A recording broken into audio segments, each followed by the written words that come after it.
going to start on time, everybody. Yes. Hold on. Let me get everybody ready. Hold on a second. Let me get my. All right. Let me get my. All right, guys. We got everybody here. Hold on. Let me see. Okay. Can y'all say something? There you Something. go. Okay. We can hear everybody. Great. Okay. Home. We are live. Let me just switch to the. Let's switch to that section here. Where there we go. Let me fix my camera. There. Perfect. All right. Oh my God. We started on time. I love when we start on time. What's up there, everybody? This is Tree. I want to welcome you to the Big Kids Table where we have the Treehouse debates. And we're going to have a really, really good show. So let's get started with introductions. We have some new people here. I want to give a big shout out to my special guest, Desi-Rae, okay, from Just Thinking Out Loud. How you doing, girl? So glad you came over here to bless me with your presence here on Twitch. I'm doing well. I'm excited to be here. Thank you for having me on. And I'm new to all of this, so I wasn't sure exactly how much preparation to do, but I saw very briefly the one that had Sargon in it. I kind of got the feel for how bad it could get and how interesting it could be. And I'm just looking forward to hearing what people have to say. Okay, no problem. Glad to have you. So let's go ahead and get started with, since we started off with you, we'll go. And by the way, if you want to know, if you want to get links to everyone's channel, exclamation point GOP for the conservatives, exclamation point sin for the libertarians, and exclamation point libs for the liberals. So let's get started with Brento, who's next. Go ahead, Brento, and introduce yourself. Okay. Hey guys, I'm BrentoBox. I stream at Twitch TV/BrentoBox on Twitch, and I do a lot of political takes, follow the news, and do debates and panels with anybody who's interested. And I usually have an open Discord if anyone wants to hop in and talk about anything. And so stop on by and drop a follow, and let me know if you want to chat. All right.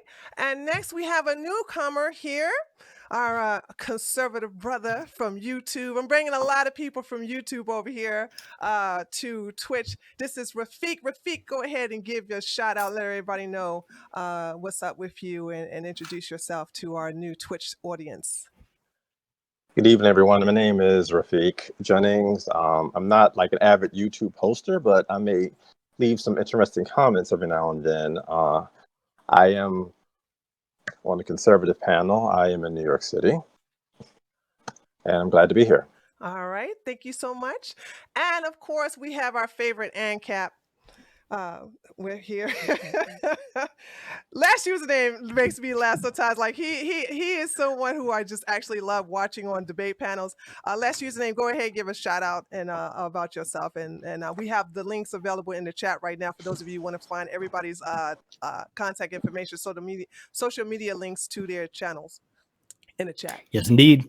I'm last_username, Twitch streamer and anarcho-capitalist from Canada. One of the few anarcho-capitalists in Canada, and I will try not to disappoint you. All right. And next, BJ, a soon favorite, not soon favorite. He's one of our favorite here. I had to bring him back. Okay, BJ, also known as the Big Bad Bear Jew. All right. Go ahead and introduce yourself as well. So, Big Bad Bear Jew. You could find me on Instagram and on YouTube. Like Rafiq, I'm not the biggest poster anymore. I used to be, but I'll post my videos soon. I guess everyone's saying something about themselves. I like to work out and argue. That's my two things. And I worked out earlier. I'm here to argue now. All right, cool. And next we have one of our regulars. We have actually two of our regulars here, but our first regular that we have here is Dario. Dario looked like he just woke up. He doesn't look too happy. I hope he wakes up when we start getting these topics here. There we go. Look at that smile. Dario, go ahead and introduce yourself. Thank you very much, Tree. Yeah, I literally just woke up and I got like an hour and a half of sleep. So, but I think that should be sufficient to dismantle the arguments being presented by the conservatives on this panel anyway. So, I mean, Yeah, to everybody who doesn't know me, my name is Scuff Dario. I do debates and panel shows and politics on Twitch. That's most of what I do, actually. I don't really do much gaming content or anything else. Yeah, look forward to these interesting topics tonight, and I hope we'll all have a wonderful evening together. All right, and next, our regular here, someone who I care about very deeply, always come through for a sister when I need them. Grimace, go ahead and give a shout out about yourself and how they can find you. Yeah, absolutely. Tree, thanks again for having me. Twitch.tv/OutGrimace. I'm Twitch's #1 plant political streamer. I identify as a liberal for the most part. And yeah, I like to argue too. So I'm ready to go. All right. And last but definitely not least, we have our favorite attorney on the left. Wow. On Twitch. High praise. We have Bastille. Bastille, go ahead and give a shout out to yourself. Hey, thanks, Tree. It is so good to be here with everybody, new and old. I'm an aspiring professional Super Mario 64 streamer, and I also talk about politics on Twitch sometimes. Occasionally do debates on Twitch sometimes. That's a lot of fun. If you are interested in that, we have a great channel. We stream about 3 days a week. It's a whole lot of fun, and it's always a pleasure to be here, Tree. All right, thank you so much. So let's get down to our social questions. Before I get into it, those of you who wish to have a copy of these questions as well as the sources, exclamation point questions, and you will get a copy as well. Exclamation point questions, and you will get a copy as well. Now, before I get started, I just want everybody to know that I am not taking Raj's question he did the Karen thing yesterday on the Raj Royale. It looks like great minds think alike because I give these questions like Friday morning in a PDF form, and then the next day he did he did his thing.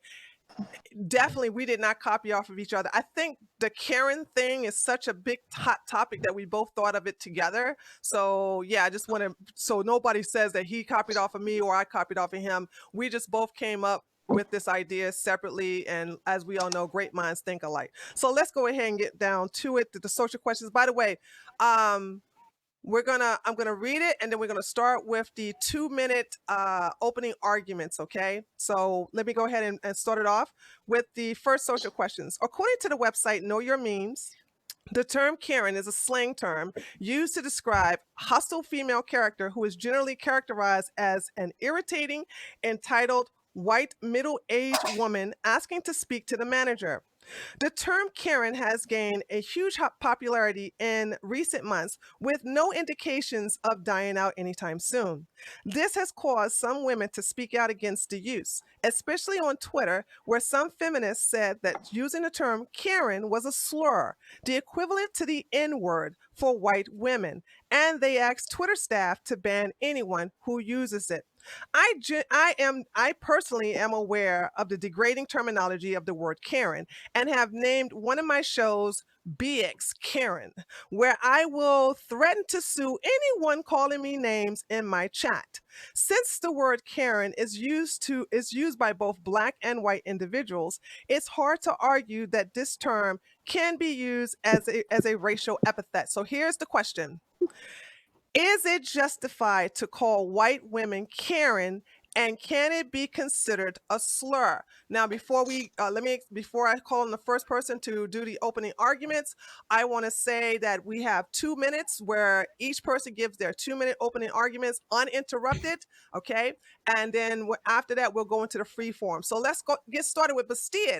Let's go ahead and start him with his 2-minute opening argument. Go ahead. But can I hear?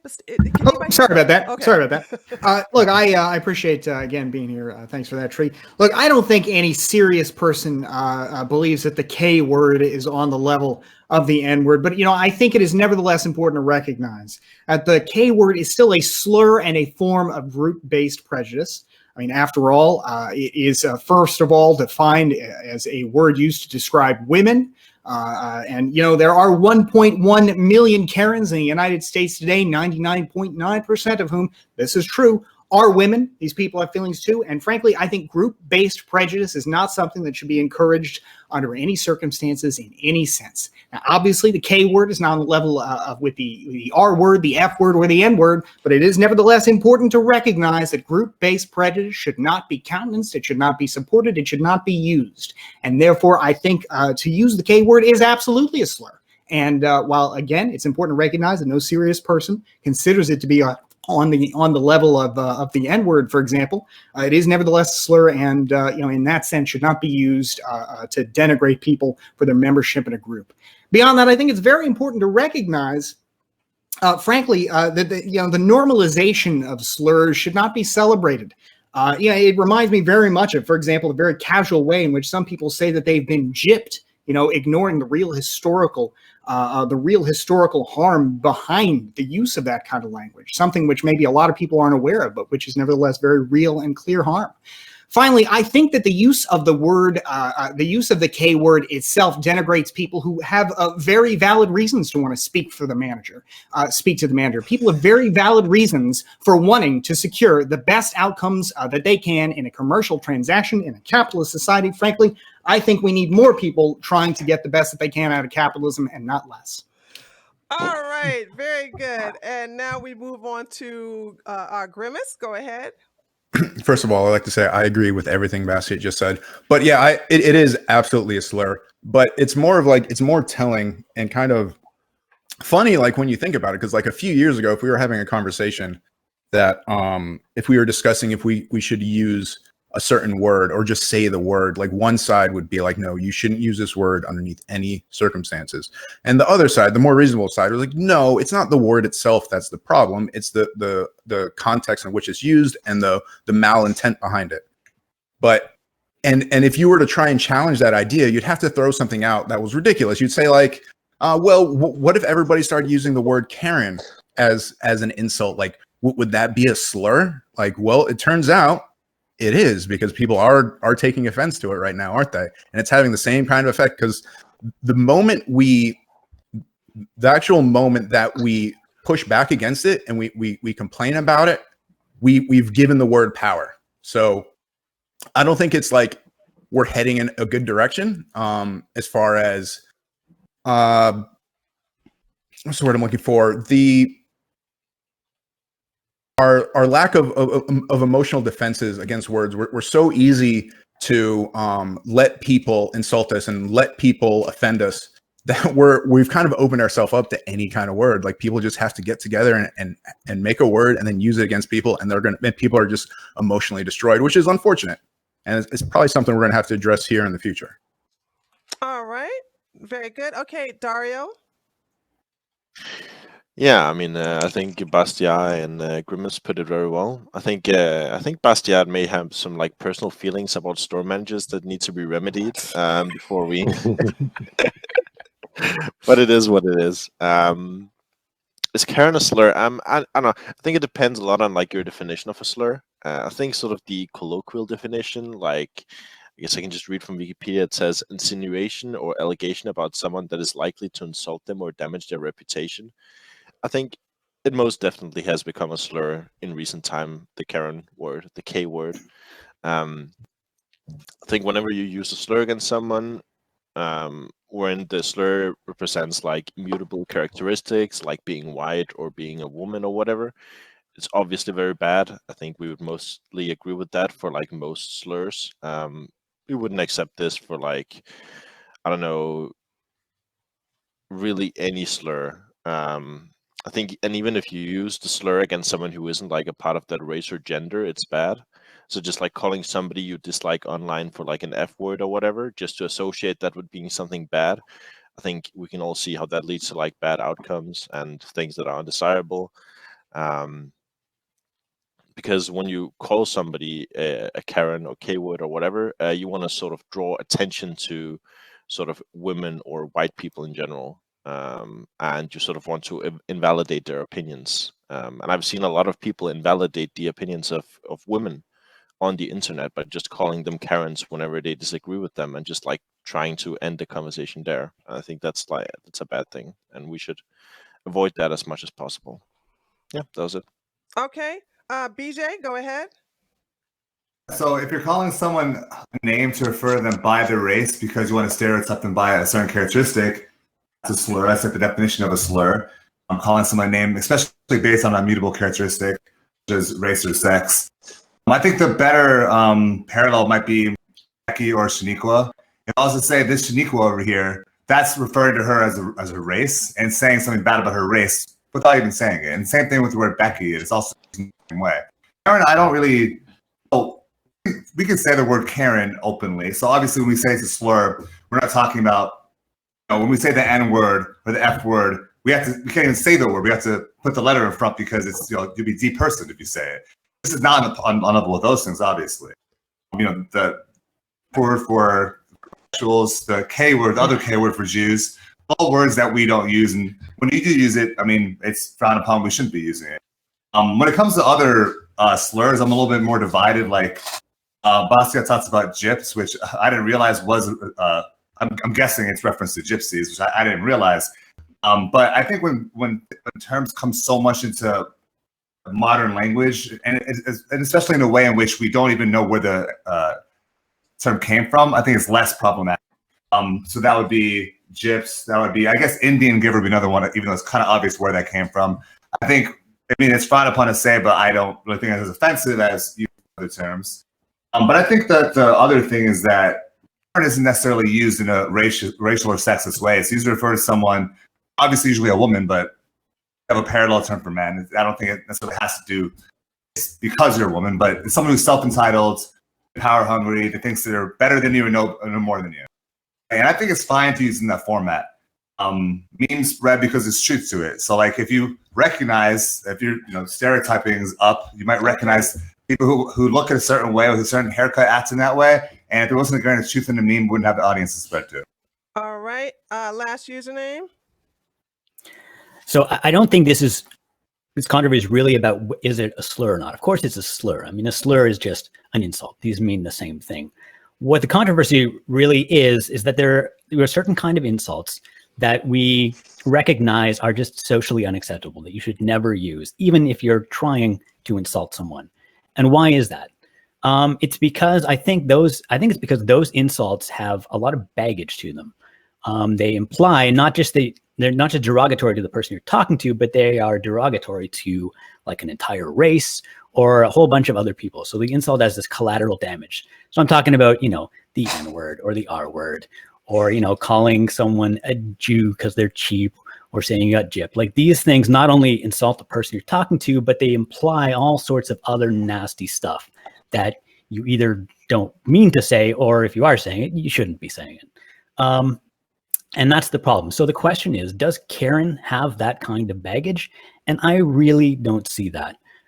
Karen is a particular kind of personality trait. It's something that people recognized was a pattern of behavior. There was no word for it, so someone came up with a word for it. The fact that it's something that tends to be seen in white women, I don't think is really the essence of the insult. The insult is something for a particular kind of behavior, and it doesn't imply that all white women do this. It's a particular kind of behavior that you're pointing out when you use this word. I think Bastiat made a good point that we shouldn't necessarily say it. We don't want it to always be bad to ask for the manager. Sometimes it's good to ask for the manager, but sometimes it's bad. And that's the problem with every insult. Every insult is something that is acceptable behavior in some situations, but not all. And you just have to keep that in mind when using the insult. That's not a good enough reason to stop using it. And there might even be good. Okay, I'm going too long, but we'll get into this. Anyway, I don't think it's a problematic slur. All right, and Desi-Rae? So I've agreed with most of what everyone has said so far. I definitely don't think it can be considered to be on the level of the N-word. That seems so far out there. I don't know why anyone would come up with it except to generate outrage. I also think that it's an ambiguous term. I think of it more like last username, and Bastiat sort of mentioned it in terms of personality traits associated. And I don't see it as a bad thing. I think that can be useful depending on the context. I also don't associate that at all with race. And so this conversation, from it started trending in that direction, has always been sort of perturbing to me, because to me, it's like this has nothing to do with race. But when I looked at the different links that Tree provided, one was the Know Your Meme one, and it doesn't mention race at all. It talks about an entitled woman who's kind of irritated, and it was stemming from something about some woman divorcing her ex-husband or something like that. And then another example from the Washington Post that definitely had to do with race, and was someone talking about how white women in certain spaces had these privileges. So people have very different conceptions of what the word means. Me personally, only recently, maybe like in the past 2 months, I started realizing that other people were seeing it as a racial thing, even though in my head it's still not. So I think it can be considered a slur for the same reason that I think Grimace said it was, in terms of if people are reacting to it in that way, then yes, like it has become a slur in the social language of, I guess, society, or depending on what subculture you're in. And do I think it's justified? Well, for one, no, because of the fact that to call white women Karen, for one, no, because it's, to me, has nothing to do with race, so it's not justified in that sense. And then in terms of people still attaching that to it, go ahead and finish it up. In terms of people, is it justified? In terms of people being mean about it, I would say that personally, I think no, because I don't think it's nice to be mean to people, but not so more than any other slur out there. All right, Brento? Yeah, I don't know if I would call it a slur. A slur is very, like, I don't know, it's a very strong word. Like, you could definitely call it an insult, right? But I think it's probably more accurate just to sort of call it a meme right now. I bet it'll probably phase out maybe in a year. I mean, it'll stick around and people will remember it, right? But in the same way, I just don't think I don't think that it rises to the level of slur. It definitely doesn't rise to the level of N-word. You know, and I mean, people just always compare it to the farthest thing that they can imagine, right? It's the same reason everyone compares everyone to Hitler, because that's just like the highest bar. So no, they're not even comparable. But I'm sure that's probably really sucks right now if your name is Karen. I'm glad mine isn't. But yeah, I don't think that's. I don't necessarily think it's a slur. I mean, it definitely has, from what I'm reading, maybe like the racial connotations too. But that's only because I think everyone sort of understands the meme a little bit, right? Everyone knows like what it's referencing, like the person who's there and feels a little bit entitled, and is, you know, really upset because their order didn't come in or something, and now they want to talk to the manager, and everyone just sort of knows it's sort of someone who's a little bit self-important and being an asshole. But yeah, it's not a slur, it's an insult, and it's something I think will pass.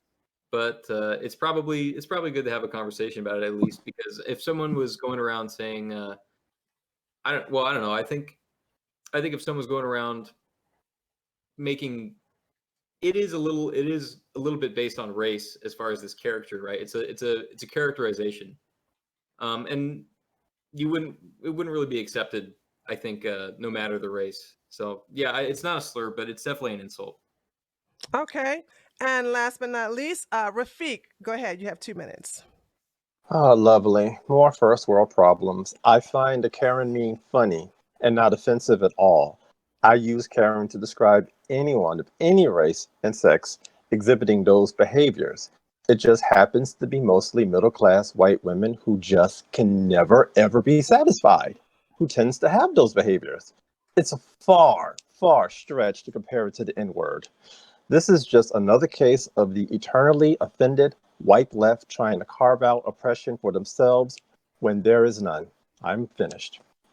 Oh, okay. All right. So now we have the freeform round where you can interrupt each other. You can get your point across. And I'll give you a 2-minute warning when we're about to wrap it up. Okay. Yeah. So let me get started. I'll start it off. I'm going to start off with one person, and you guys can jump in whenever you feel like it. If somebody is not getting if I can tell that somebody is not getting a chance to speak, I will interrupt everybody and allow that person to speak, okay? So, but Steve, it looks like you're just a little too sensitive about the word Karen. Wow. Do you think you're just too sensitive? You're just thinking you're just getting a little too overboard about the whole thing about Karens? Not in the least. Karen is the latest example of the way that women who speak up for themselves are routinely denigrated in our society. In ancient Greece, women who were publicly vocal often bore associations with prostitution, madness, witchcraft, and androgyny. In late medieval England, an outspoken woman would often be dubbed a scold who couldn't keep her negative, insubordinate words to herself. In the 19th century, women who assumed the job of telephone operators took mandatory lessons on how to speak in soft, melodious, and deferential timbres. And now that we, in this modern age, have women who dare to speak up for themselves in places of business, now we call them the K word, because we want to denigrate the fact that they're speaking up for themselves and trying to get what they want in this one life we all have. Frankly, I think we should celebrate the fact that some people of late have been willing to speak up for themselves, and I think we should encourage everybody to do it rather than trying to, like so many crabs in a crab bucket, claw them back down and encourage them to keep quiet and accept whatever terms a business gives them very meekly. I just think it's representative. I think it's reprehensible. I think it's anti-capitalist, and I think it's anti-freedom, and I think it's absolutely sexist. But isn't that always what they're doing, Bastia? Like, no, isn't it sometimes that they really are unjustified in? Sometimes they're really unjustified, so therefore we should come up with a word that describes only women, by the way, since 99.9% of Karens in the United States are women. The word for that for a minute. Call them entitled if you want to call them something, but don't call them. When you say it to a man, is like calling him a dick. How often does that happen? It's nonsense to say that happens particularly frequently. We call them entitled, sure. Yeah, and that's very different than coming up with a word. Calling a man a bitch, it's basically call a man a dick. That's kind of the equivalent. You say it to a woman, she's a Karen. I think what Bastiat is trying to say is that all Karens are queens. Against the justice and wanting to talk to the manager because you didn't like how a cashier looked at you. There's a big difference. Okay. The actual problem that the customer is wrong in a society in which how often do we talk about rising inequality, the way that businesses are taking advantage of people, and then when somebody in their everyday life stands up for themselves and says, "No, I deserve better. I want to speak to the manager," we just claw them down. As if their opinions don't matter. To be you have a very single-minded view. I don't think that Karen is actually even a sexist term. I think that you're a little bit of a Karen. That's like the Karen personality we're talking about. And this is the typical conservative mood to denigrate somebody who disagrees with them with a sexist slur. I'm calling a guy a Karen, so it's not sexist anymore. So it's different. Okay. The problem is, it's actually more you could use this sexist argument for any insult, right? Like any insult could be misused for someone who has a justified, behavior. Like, if you wanted to make an argument that people overuse the insult, that's one thing. But to say that the insult shouldn't exist, I mean, why not? Like, I'm saying this is another example of hating on women because they dare to stick up for themselves. But it's not always that. It can be, but any insult can be used to hate on someone who doesn't deserve it. Like, you're saying there just shouldn't be any insults for people? Somebody in here honestly trying to make the point that men are referred to as the K word as often as women are? Not the K word, but there's plenty of other insults that men get, and sometimes they don't deserve it. And to frankly equate the experiences of women who have been subjugated for almost the entirety of the human experience with the experiences of men who have been doing the subjugating, again, it writes off the reality of the human experience. Real women who stick up for themselves are often attacked for it. I mean, it's group-based prejudice, plain and simple. The fact that you enjoy it, the fact that it gives you a dopamine rush to engage in that group-based prejudice, the fact that it feels good to do that doesn't make it right. No, some individual women want to complain about the manager because, the drink was too cold or that the salmon wasn't crisp enough. It's not standing up against injustice. Really? Because, frankly, they paid good money for that crisp salmon. They ought to get it. And to be fair, when people use the slur, isn't necessarily for the stereotype, right? I swear to God, Bastet. When people use slur, it's just for women, right? In general. Hey, this is another important point. All right, we're talking about capitalism here. You're saying that if they ordered crisp salmon, they shouldn't get it?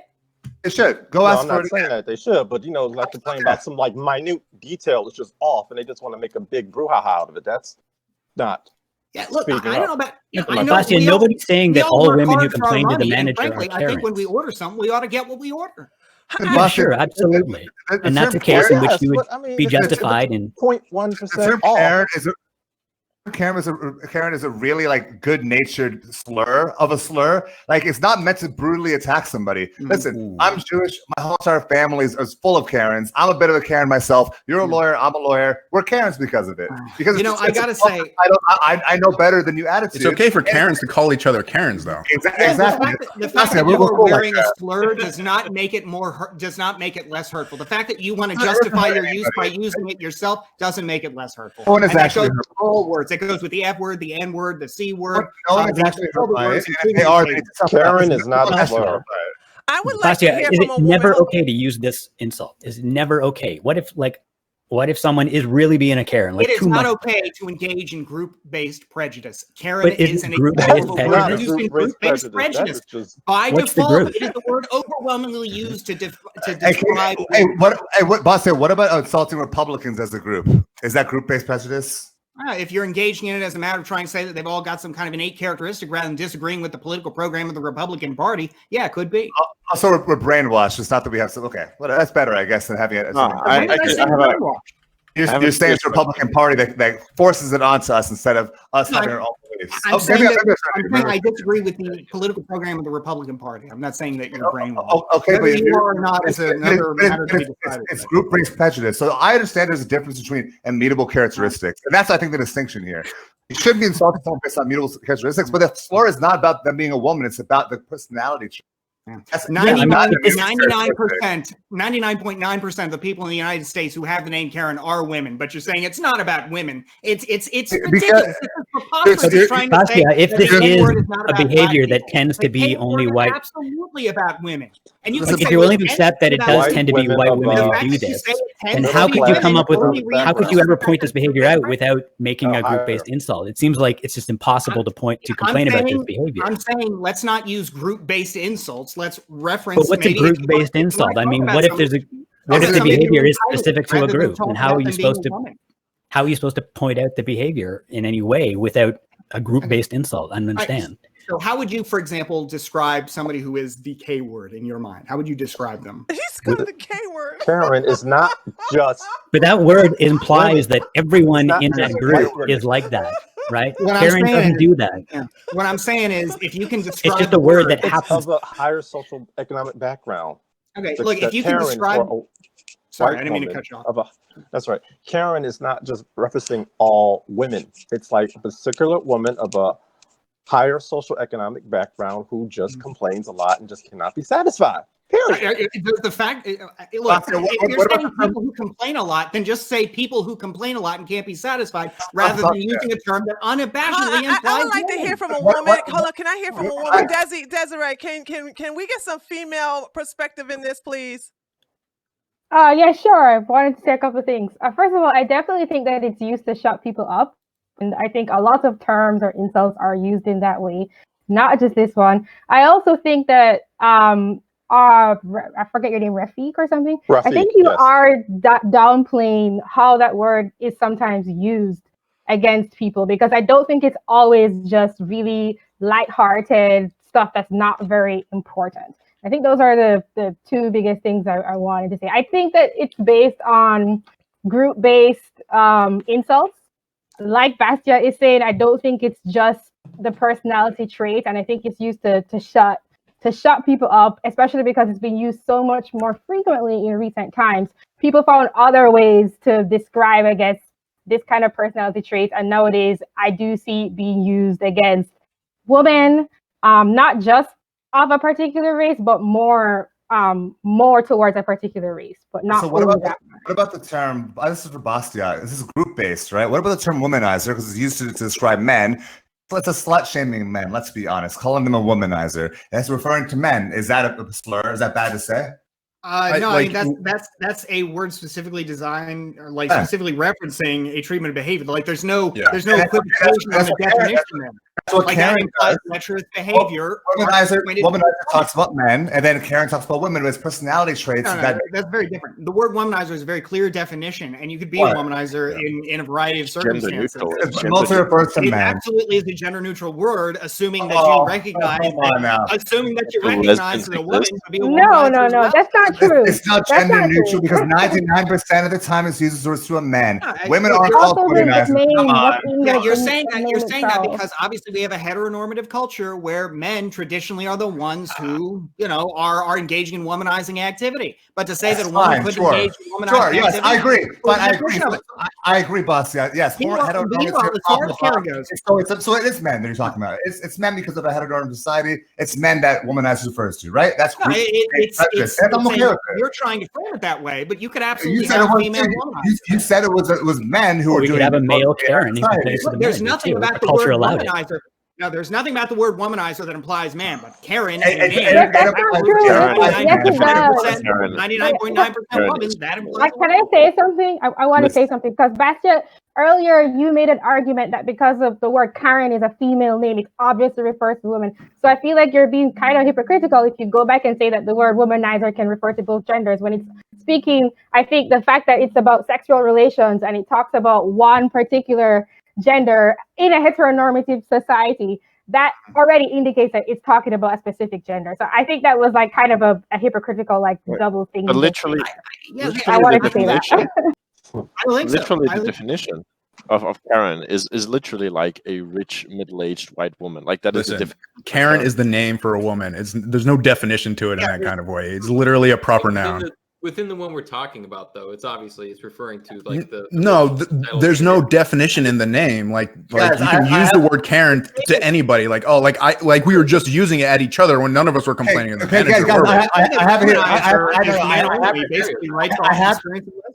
have the definition of womanizer for right here. Ready? A man who seduces or attempts to seduce a woman as a matter of habit. Oh no, it's men. It's group-based prejudice. No, according to the definition, Bastia. According to one particular website. Look, but even then, it could still be a technical term specifically meant to. It could still be used as a technical term, which is very different than a squishy slur specifically meant to denigrate people based on their group-based identity. Sebastian, are you okay with calling men Karens? No, I'm not okay with using group-based prejudice toward anyone. It's not you're using this for the wrong group. If it's men or women, it would be group-based. It's actually a word with a group base. It's like saying, well, the N-word would be okay if we used it to everybody. No, of course not. That writes off the entire historical experience. The N-word is so different. You cannot compare the N-word to Karen. Dance around the fact that it's a hurtful word. It's the same thing. I mean, to an obviously much lesser degree with the K word. When you say, it depends on the very context. different meaning behind the N-word. It depends on the context on how the N-word is used. Well, if you want to try and make a case for using, racial slurs in public, that's on you. I don't think group-based prejudice is ever appropriate to engage in. I'll make the case that the N-word is very different. It's a very different kind of word than Karen, right? The N-word has all sorts of baggage behind it. Just by saying it, you're implying like disdain for an entire racial group. Yeah. I don't think that's what you're doing when you say Karen. The slur that is Karen is in its infancy. We got to give it time to grow and develop. But you're not. This is brand new. Yeah. This is straight out of the womb. Like we can forever. The womb of what? Like one thing you'll probably see is that people start using it for men as well when men behave that way. Just like we use bitch for men. Yes, I just use it for a man. It expands. It evolves. I just use it for a man. Other people will too. Wait, I'm curious. Does it really matter? Does it really matter what gender it's used against? Like we all know No, wait. Let me speak. We all know it is to disparage. No. Well, we all know it's used to disparage women specifically, right? So just because I call you, like if I were to call somebody an F word, like I can call a straight person an F word. It's still disparaging towards gay people. It's still a homophobic slur. That doesn't change doesn't change who's getting disparaged, right?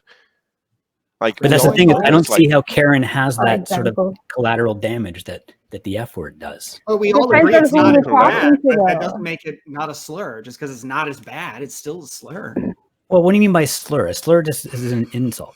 Like, I don't think anyone's disputing that it's an insult. But the question is, what's wrong? I'm not arguing against all insults, right? Is it a problem that people of a certain demographic use slurs with each other? I mean, you can find plenty of Black folks who use the N-word with each other, hard GA.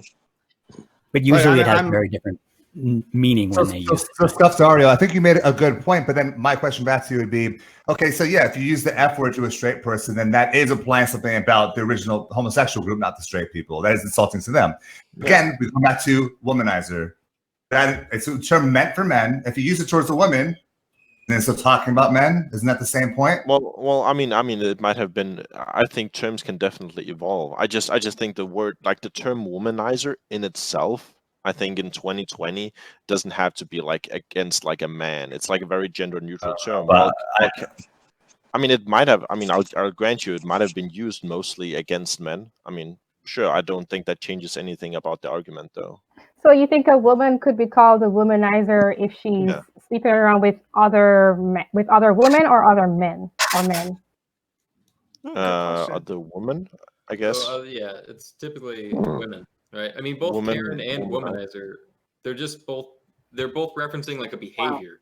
You know, this is so typical. It's so frustrating to try and equate the word like womanizer used to specifically describe a very clear set of The behaviors. vicious word of Karen. And to compare it to the K word, which is a new slur specifically designed to denigrate women who stick up for themselves in public.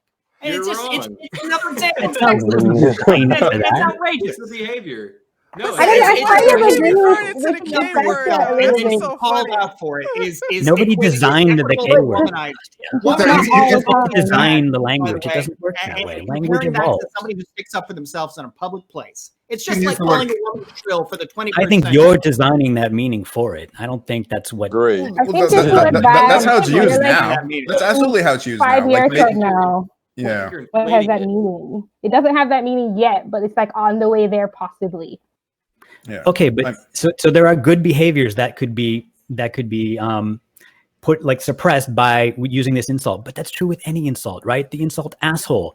There are times when people are justifiably being angry or assertive, and you shouldn't call them an asshole because they're justified in their behavior. Does that mean that we should abolish the word asshole? No, you just have to be careful who you call an asshole. What do You you should be mean by careful who you call a abolish? Karen. I'm not Yeah, saying, I I'm think not nobody's saying talking about women should abolishing like words. for it, but yeah, Yeah. I do think it'd be a better Well, then society that's what if we we're could talking stop about, using insults instead of words to describe things we don't like. Instead of using shorthanded sledgehammers like insults and can't- slurs, so you're- maybe are we you can saying have a stop using conversation about insults? behaviors we like and behaviors we don't. Busted, we're humans. We're going to insult each other. And words like asshole, they're not overly offensive to the point where you have to take it personally. I'm a bit of an asshole myself. I admit to that. And a Karen doesn't have to take that offensively. So call someone the N-word, it's different. The Doesn't F- have to different. take it offensively. Yeah, you don't have to take it offensively, folks. If you hear a slur you don't like, just don't take it so Yeah. offensively. Yeah. Stop being so If offended. somebody Just no offense. calls you, Okay, Bob, like I said, N-word, some I mean, words don't are take it inherently offensively. offensive. It's the intent. I You just can't said eliminate it's insults, not okay? like the N-word. You guys keep comparing this to the N-word. It's so freaking crazy why you guys keep bringing We're it to talking that. about the It's an spectrum analogy. of the It's word an slur, analogy. Yeah, right? and I'm Like, saying spectrum King is the over here. N-word. Like Karen is down here at the bottom. We're just using this as like an example to test our And I'm ideas. saying Karen is near womanizer and asshole, and that it doesn't fucking matter. Okay, Yeah, like, these are words that don't offend people the same way that these words The do. million Karens in the United States of America, the million people who have that name, that doesn't matter. Fuck them, right? Just because it Yes, doesn't fuck, matter it's a to name. you. If there's anyone who's a It's legit your name. complaint, It's doesn't just the matter. thing you're called for But- the rest of your life. Yeah, it doesn't matter if I use that as an insult. Fuck you. It's ridiculous. I think I you mean, can't get so worked people, over it. You have to let it go because you can't control everyone who wants to use it. Like I agree that it can be used in a bad way. I wouldn't use it on anyone, but it's like you have to just let it go. Like you can't be so like Yeah, I mean, if I'm you're tough if a about hurricane, Have a little bit thicker yeah, skin. if a Busted. So hurricane it's is named wow. after you, Yeah. you want to be offended? I mean, Busted. imagine how Katrina feels. exactly. You have a hurricane. This is named how after social her. acceptability for it's hard slurs. to hear you, I It's reckon. not a big deal, folks. Just get over Oh, it is. It's better. Yeah. I don't know. You sounded muffled. I didn't hear what you said. No, earlier. I was saying like people have to deal. Some people have to deal with a hurricane being named after them. How do you think Katrina feels? I think China feels about the Wuhan virus. They don't like it either. Also, consider this. This is kind of a behavior that there wasn't really a word for at all before. You could describe it, but not in a single word. I think the existence of this word is now going to give people a mechanism to better examine their own behavior. So there are some people who for whom this is a character flaw that now may be able to say, maybe I'm a bit too much of a Karen. Maybe I should look out for that. The problem with that is that like the word Karen isn't some new word. It's literally a generic name for a woman. Like that's what that means. Like, and then you're now ascribing that insult to the generic name for a woman. Like that's the problem we're talking about. You haven't just invented a word here. This isn't something you just pulled out of the sky and you put some letters together. Yeah. There are all kinds of ways to refer to that behavior. You could specifically describe what's happening, but instead we've resorted to group-based prejudice because apparently as a society in 2020 now we are outraged at the notion of women sticking up for themselves in places of business. So are you saying that the term Karen implies that all white women are Karens? I didn't make this about race. I'm talking about gender. I'm saying it's sexist specifically. Oh, so do you think that people who say Karen are implying that all women are Karens when they say? No, I'm saying that they're implying that all Karens are certainly all Karens are women. 99.9% of people named Karen in the United States. Yeah, but that's not the question. Are they insulting all women when they use the insult? They are insulting them in part because they are women, given that Karens are women. Sorry, the K word, it always is used to reference women. So yeah. What if another woman uses Yes, but not all women are Karens. Women? I mean, the fact that a woman tears down another woman doesn't make it any more justified, does it? It's more fun. So I mean, not all women are Karens. So you call someone a Karen, you're not insulting all women. You're insulting the specific character trait. Now, you could argue you're insulting all Karens, but I think people understand that that's ironic. That they don't.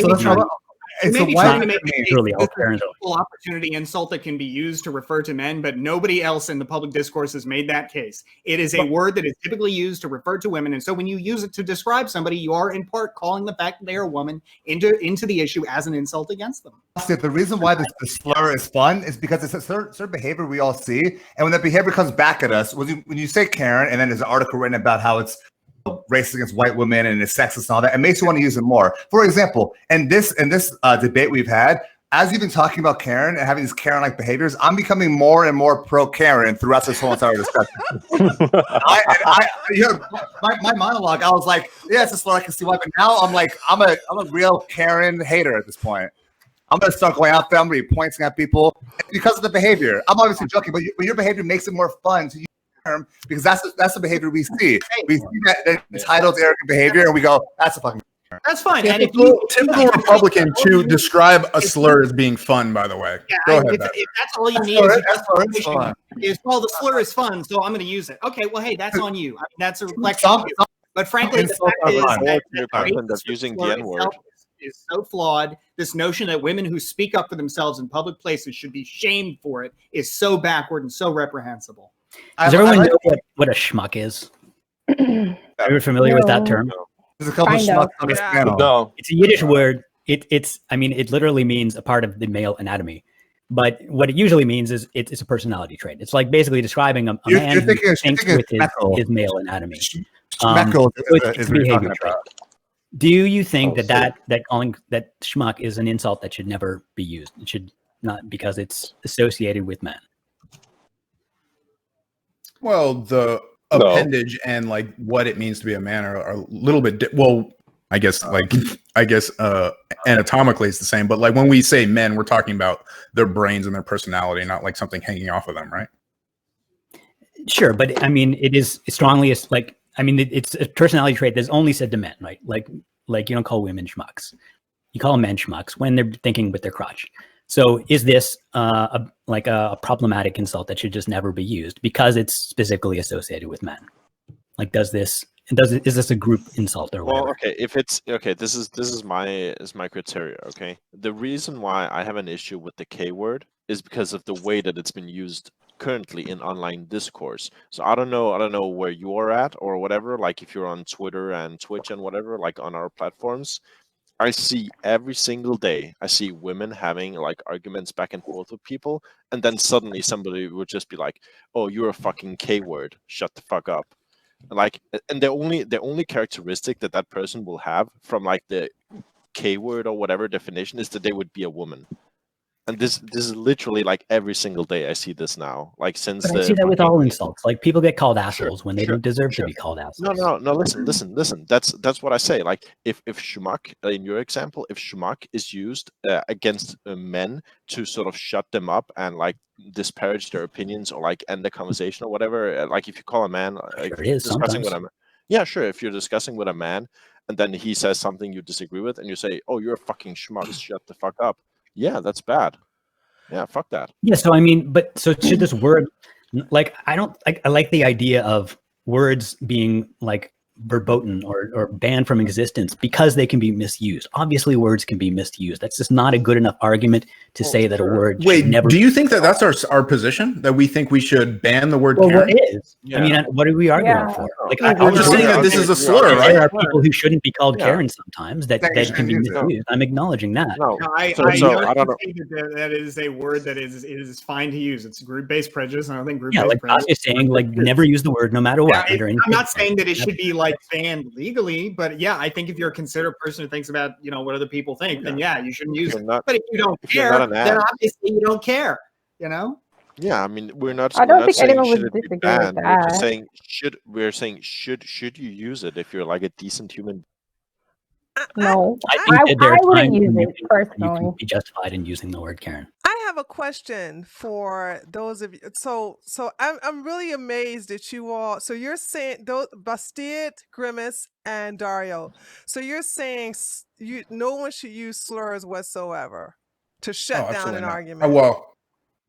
I'm saying specifically, look, if we want to go over every slur that's ever happened, that would take a while. But I mean, as far as the K word goes, I think it is a word specifically used to silence women. And I laid out a history of the way other words, similarly, shrill, for example, have been used to silence women in the past. Or to speak up for them. fascist, or Nazi, or racist. Sure. Yeah, don't destroy the language. They don't. Wait. There's a difference. There's a difference between describing a behavior and shutting down an argument. If you're having a discussion with somebody and they're making an argument, and you say "shut up, you fucking fascist" or whatever, and you just want to end the conversation, I don't think that's a very productive way to handle a conversation. Now, if that person is actively being a fascist or a Nazi or whatever, that's fine. That's like. But if someone's being a Karen, you should be able to call them a Karen. Yeah, that's the whole thing. Sure. You're saying someone's acting a fascist. There are female Nazis. All right. There are female fascists. There are male fascists. It's not some specifically gendered term in the way that the K word is. I apologize. But there are Karens. The use of the K word is kind of rubbing off on me, and I'm trying to. Trees, censor him right now. He said the word out loud. Censor him. It's not a joke. Penalty. Desi-Rae, what were you about to say something? Go ahead.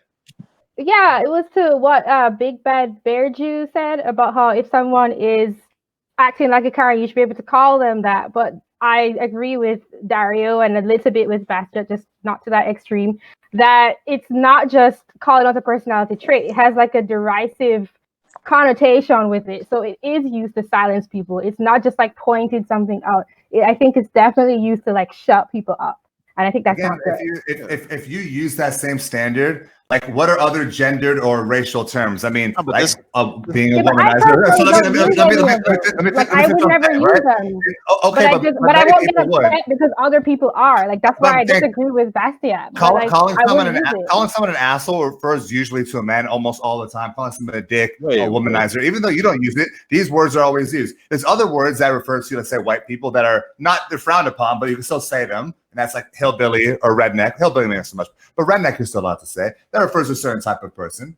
There's terms that refer to group identities which we use all the time. Again, dick, asshole, womanizer.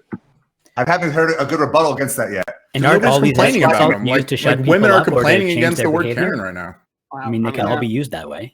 Because deep down, these women know that they have those behaviors themselves and they're ashamed of it. Why should anybody be ashamed of sticking up for themselves in public? No, but boss, it's not because they know it's to an over degree. It's too far. So in essence, when we have a man who sticks up for himself too far, well, we don't have a special word for that. Call him a dick. Call him a dick. Bastia, go ahead and make up that word. I'll use it. We should be arguing against behavior instead of trying to rig up new words to describe group-based prejudices, especially the millennia-old use of slanderous words to try and silence women who speak up for themselves in public. You know, it's just. I think the root of the word, based on the knowyourmeme.com, is very interesting because it specifically came from a man upset at his ex-wife. And I think if you think about relationships, is you can't just blame it on one side. So the root of the word, I think, says a lot about how the word is used. And this is where I kind of agree with what Bastia is saying, in that the fact that Rafiq, you were just saying that women should possibly be ashamed of themselves because they know that it's something that they tend to do. I don't know if it's true that men don't go and speak to the manager or make complaints. Maybe they just don't do it in the same way. But I think there is something to be said. I don't think we live in any other century than the one we live in, but it is true that women have been not really treated well in the past. And I think it's something to consider. I don't know why my point hasn't been addressed. I've made it 5 times before. I'll make it again. There is a term for that when a guy is being overly obnoxious and rude towards maybe say a manager or someone else, right? We call that person a dick.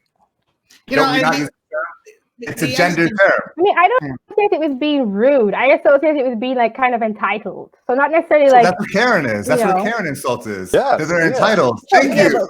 Casual normalization. What's wrong with it's dick bad? I mean, to use it in the way I did.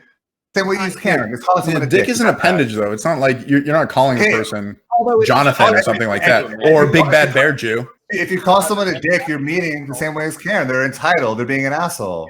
The fact that you picked another ridiculous word to use, like trying to use human anatomy to shame somebody, yeah, it is a little ridiculous when you think about it for a few seconds. To call somebody a dick or an asshole, when you call somebody a dick, you're not calling them a penis. Just some lazy way to refer to somebody. An asshole. Trying to refer to the specific behavior.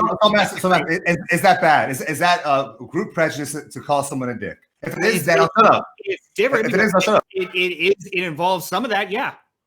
If you're saying it's something that's your standard. I was thinking your standard is consistent. If it's consistent, I'll shut up. Well, this word isn't really that offensive, so it must not be a slur. Ooh. No, it can still be a form of group-based prejudice. Absolutely. And I think a point that also needs to be recognized here is that, again, what we are talking about is this argument that assumes that somebody who speaks to the manager or wants to speak to the manager is wrong. When in fact, I think we should celebrate. We should invite more people to stick up for themselves when they feel like it's not just that. It's to an over degree. We know what it means. Society where if somebody refuses to give me the 2-for-1 deal at Applebee's that I had a coupon for, well, that everybody feels comfortable speaking to the manager. Good for you. I'm the same way. But when you take it too far, you're being a Karen. Yeah, we have lots of words for that, Basti. Wimp, pushover, sucker. The power imbalance, say a woman at a Target and the Target Corporation. Yeah, I think it's a little ridiculous. She should feel bad for sticking up for herself. Target employee is not a Target Corporation, but that's why she's speaking to the manager. The manager in order to insult the employee there, saying, "No, you don't have the authority. I want extra authority in order to compare this to." That's entitled. You can't say. Oh, wait! You guys remember the Target Tory incident? That was a guy kind of being a Karen. Yeah, that was a guy. But no one would call him. They just called him like an asshole. But that's definitely the situation.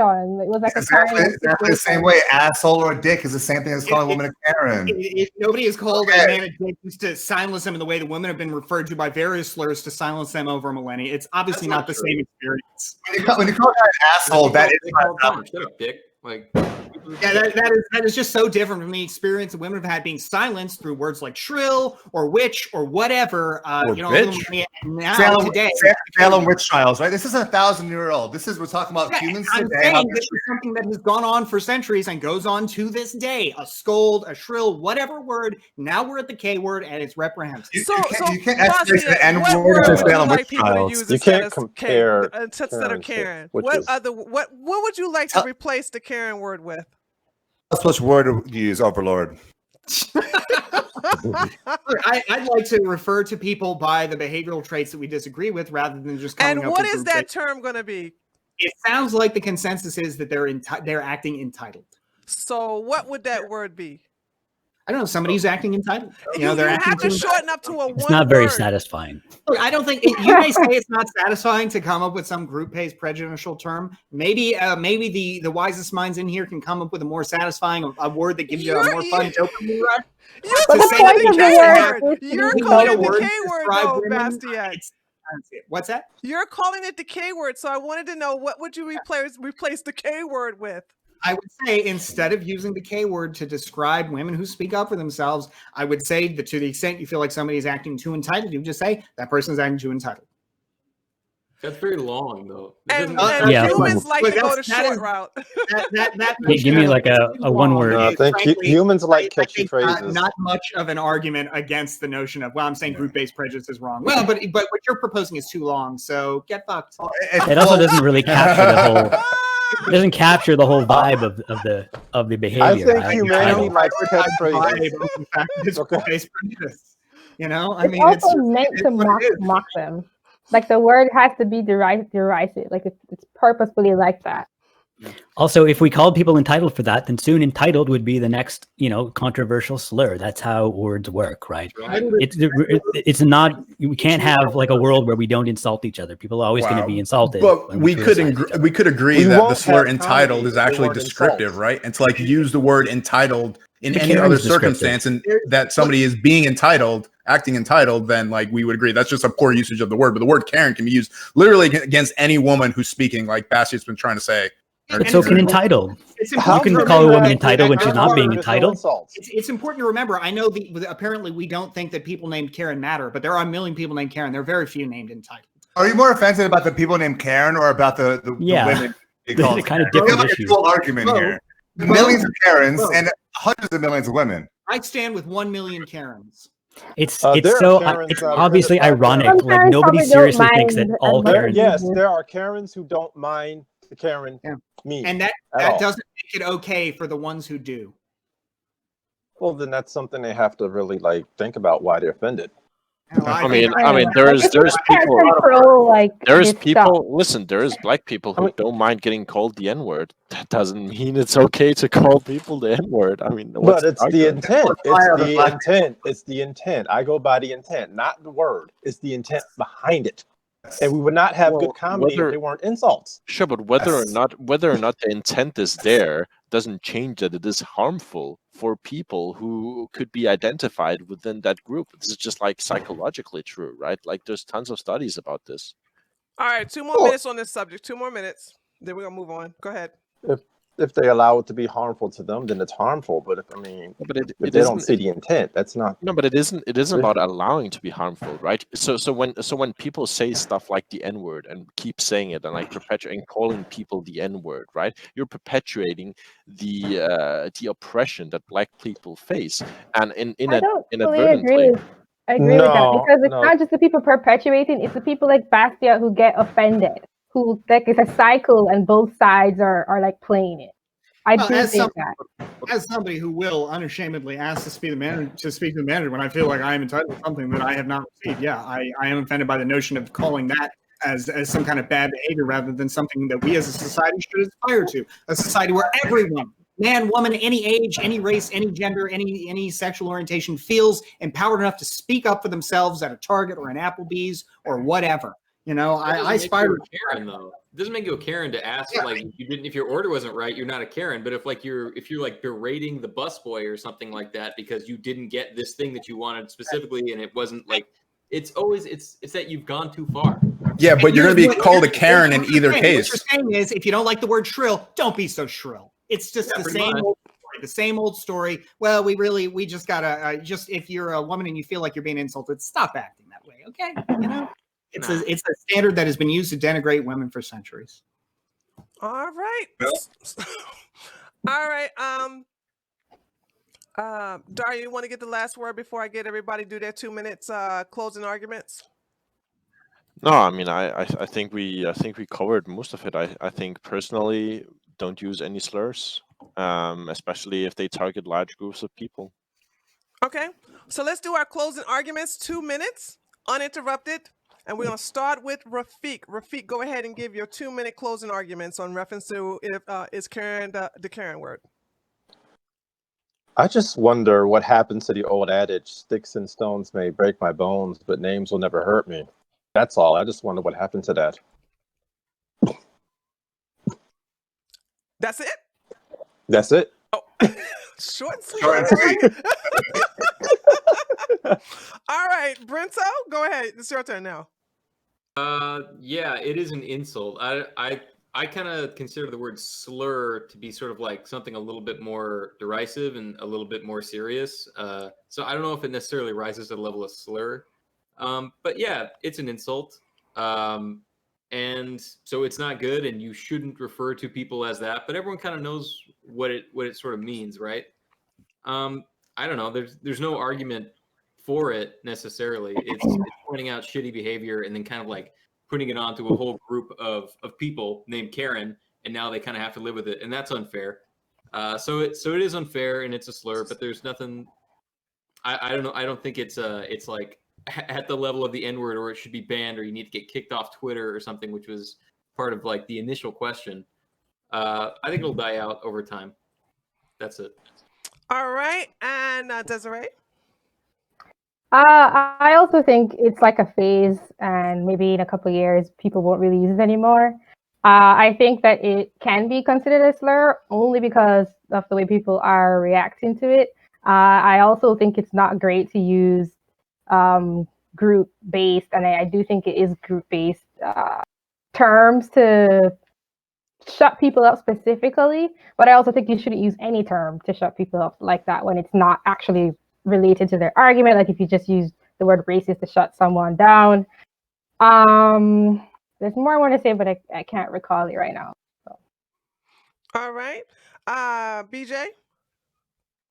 So I think that an issue that kept getting was what we mean by Karen. Karen is not the person who gets her order wrong and then has and say, "Hey, can you actually you replace? You made my order wrong. Can I have another one? Or can you replace this dish?"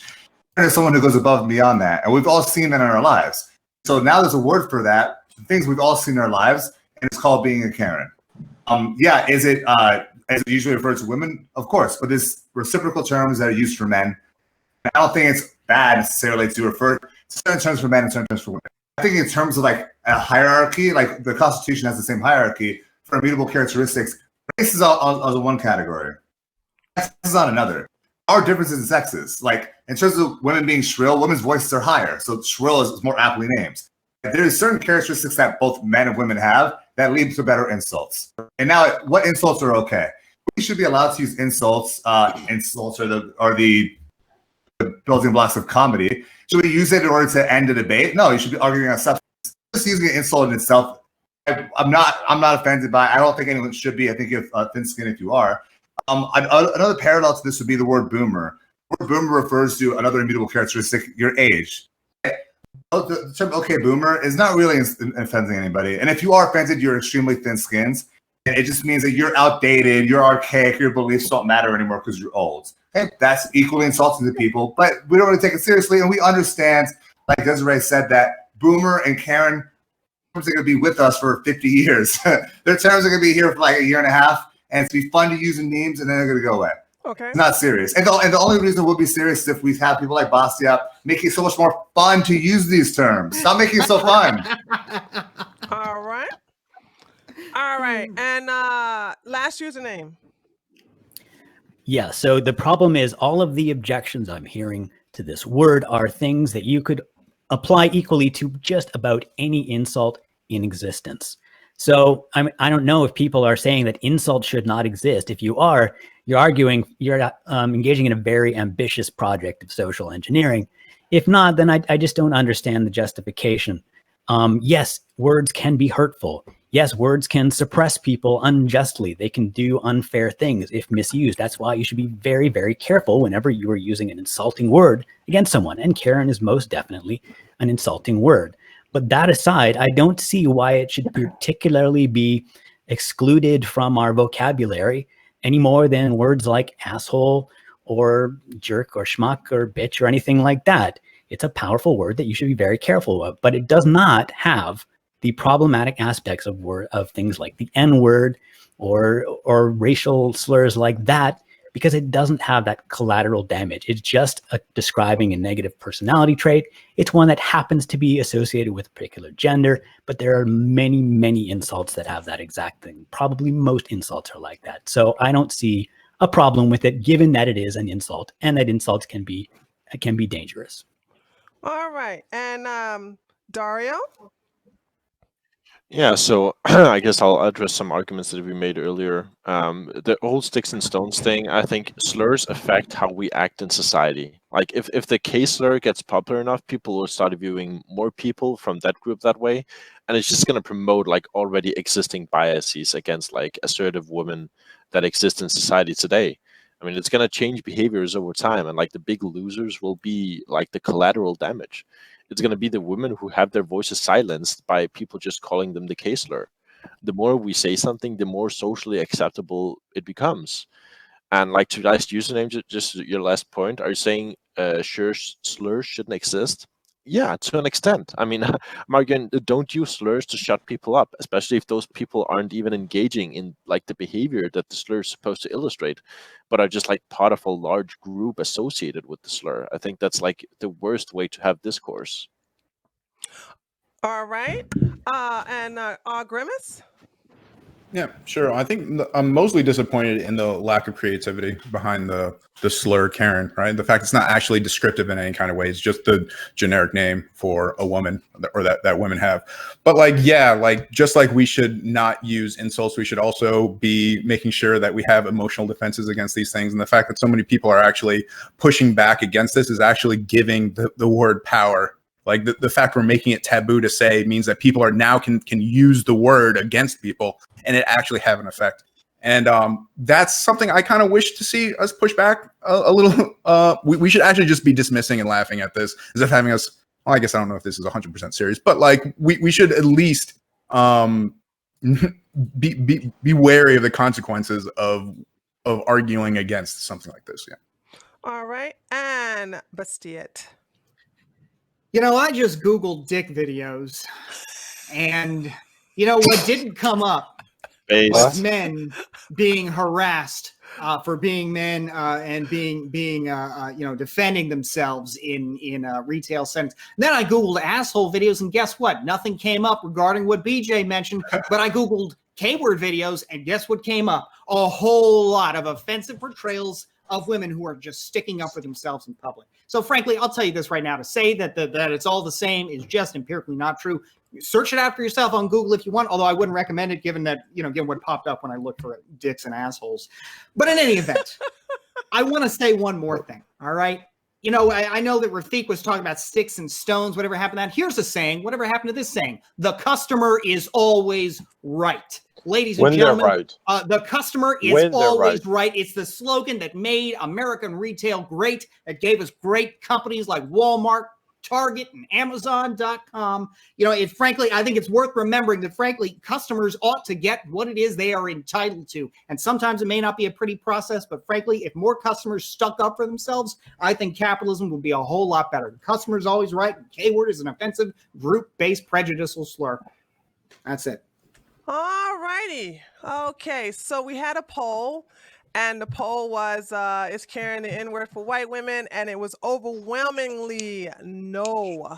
So there we have it. Okay, thank you for everybody who has voted. So let's move on to our next question. And those of you who want to get a copy of the questions, all you got to do, let me help you out. Explanation point questions. If people come into the chat late, just if they want to get a copy of the questions, all they got to do is basically put explanation point questions. Okay. All right. So let's go to our next question that we have lined up. And this is our political question.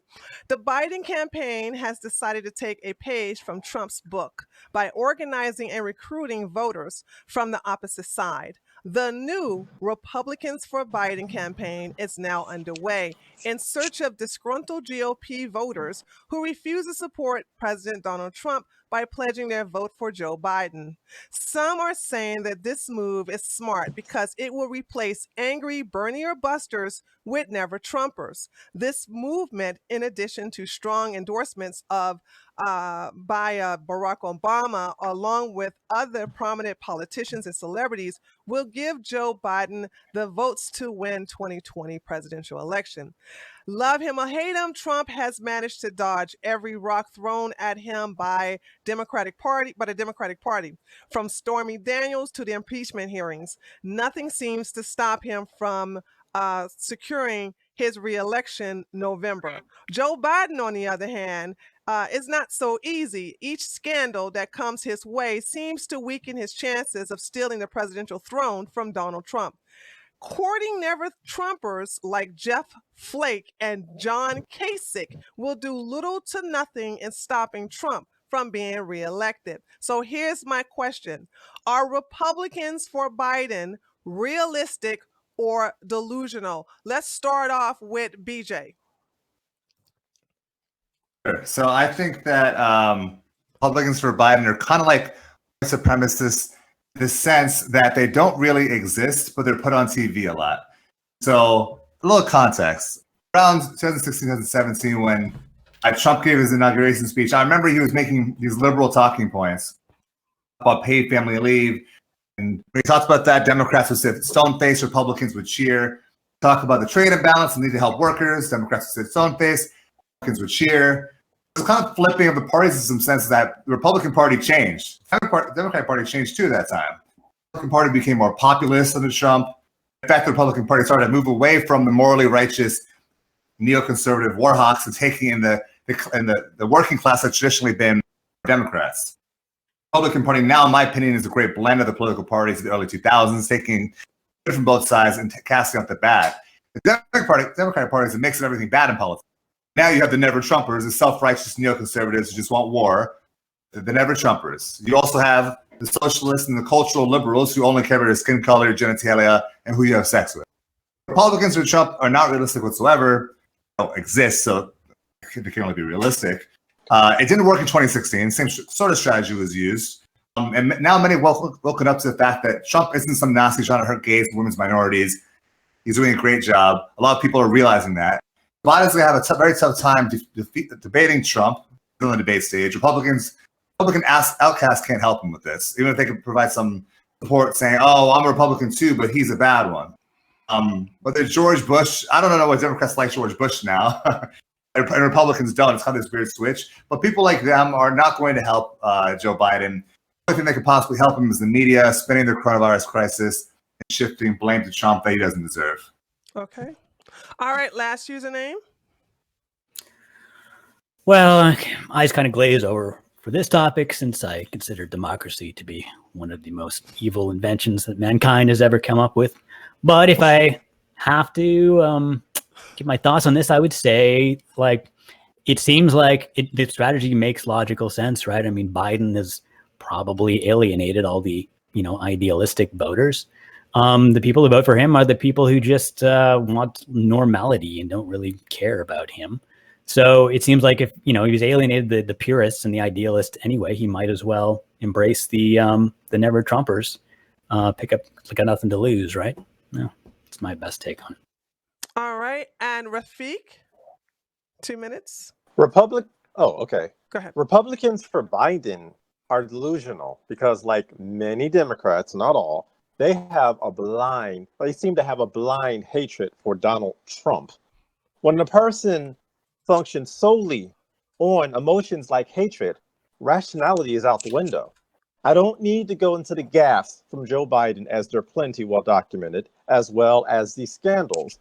But people with a blind, rabid hatred of Donald Trump generally would toss all those facts aside anyway.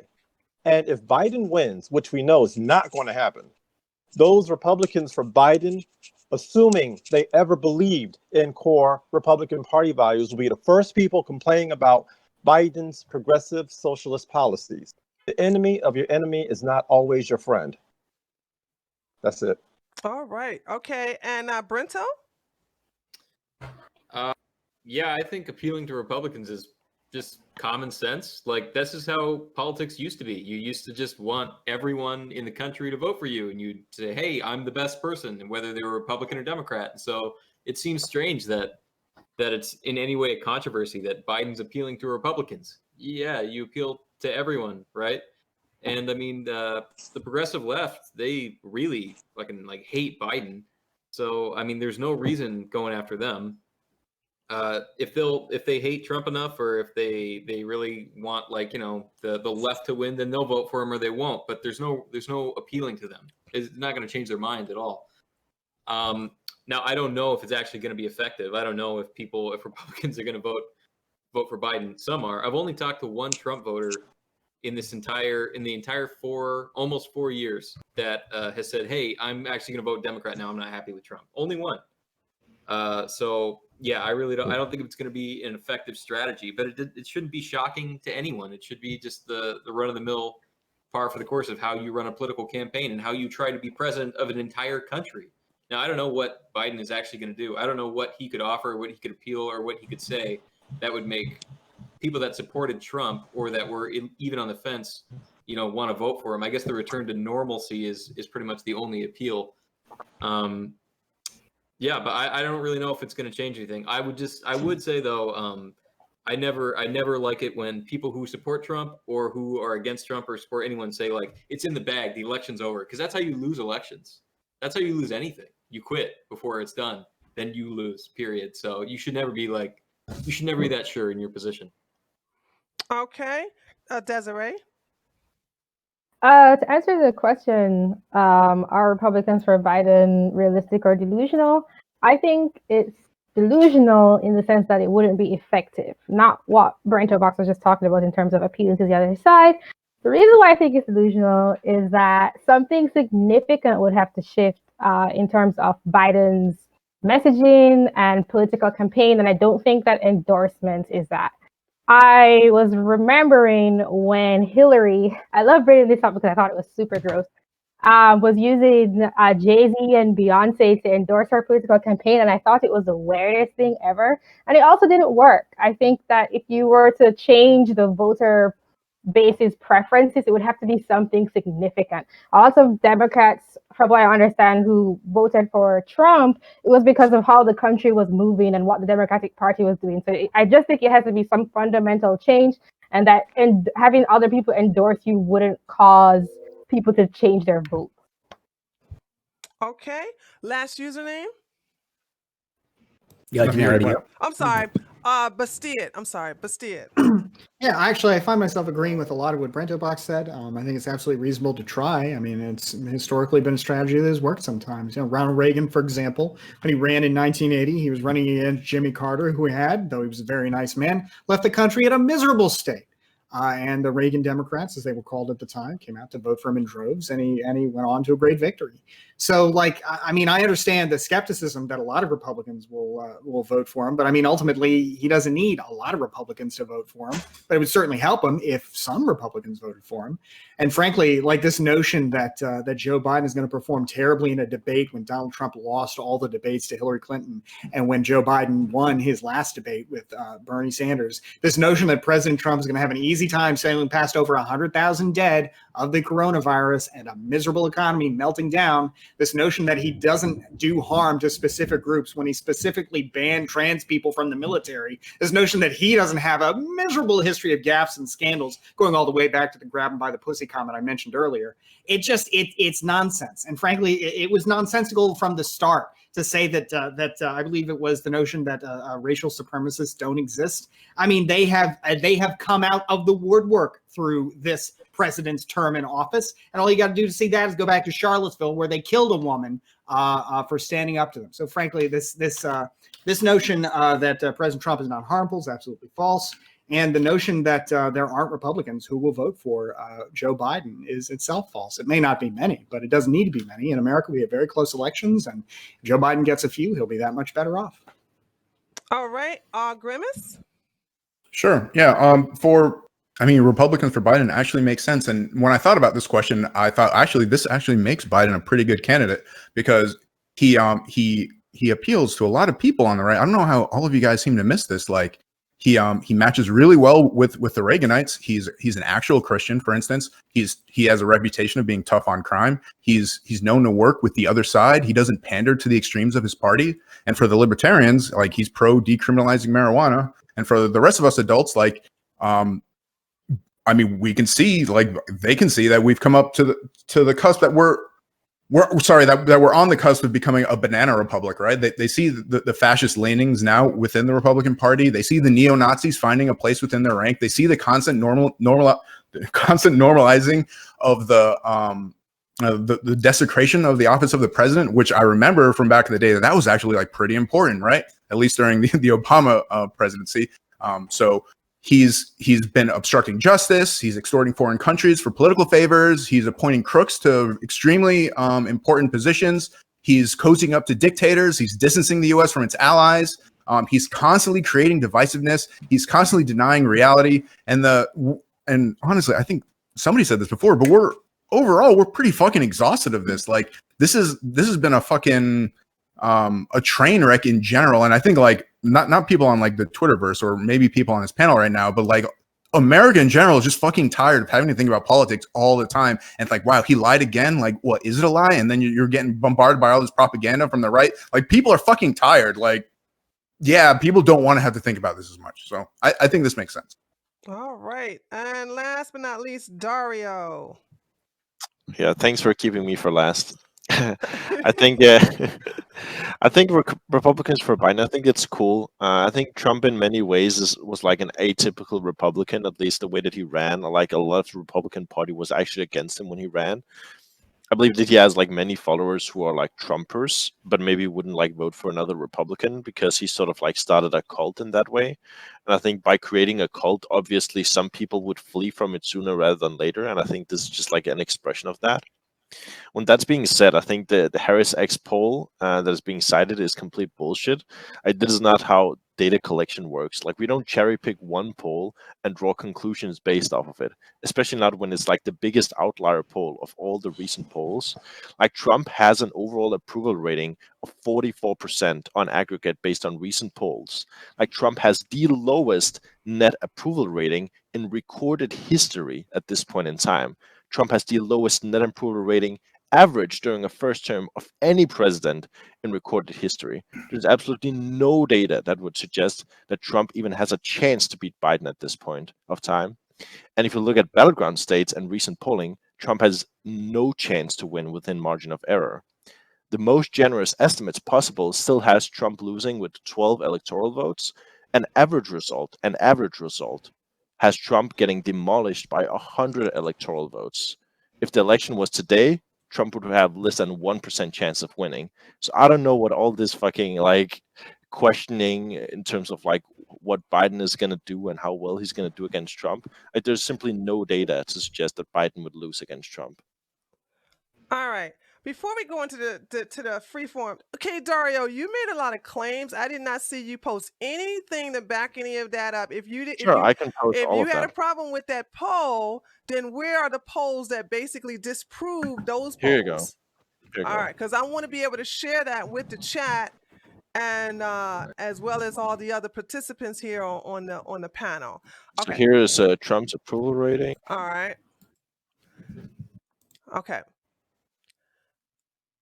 And everybody in the chat got this too, right? I mean, the panel. You okay? Hold on, I'll get it for you. Yeah. And post it also in the text chat in the Discord so Desi-Rae can get it as well. This is Trump's. This is the polling in Belgrade. Okay. Oh wait. Are you gonna post it in Discord? I'll do it. No, I'll do it. I'll go ahead and post it in Discord for you, Desi-Rae. So we'll do it like that. Okay. So let me go ahead and while he's doing that, let me go ahead and get started. So I'm gonna start with Rafiq. So Rafiq, so you heard everything that's being said today, and you're saying that it's delusional. They're saying it's pretty realistic. What do you say now that you've heard from all sides? Well, I want to first of all say that a lot of politicians lie, both left, right, center, and in between. As far as polls, I mean, polls said that Hillary Clinton would win, right? That's not the same. And this is an equivocation.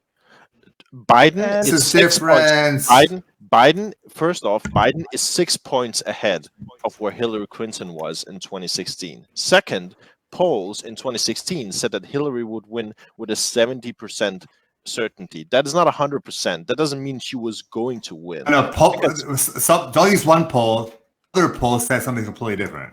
Well, when I talk about polls, Yes. I'm always talking about an aggregate of polls, right? I'm not talking about like one poll you can find that says something. That is not how we do data science, right?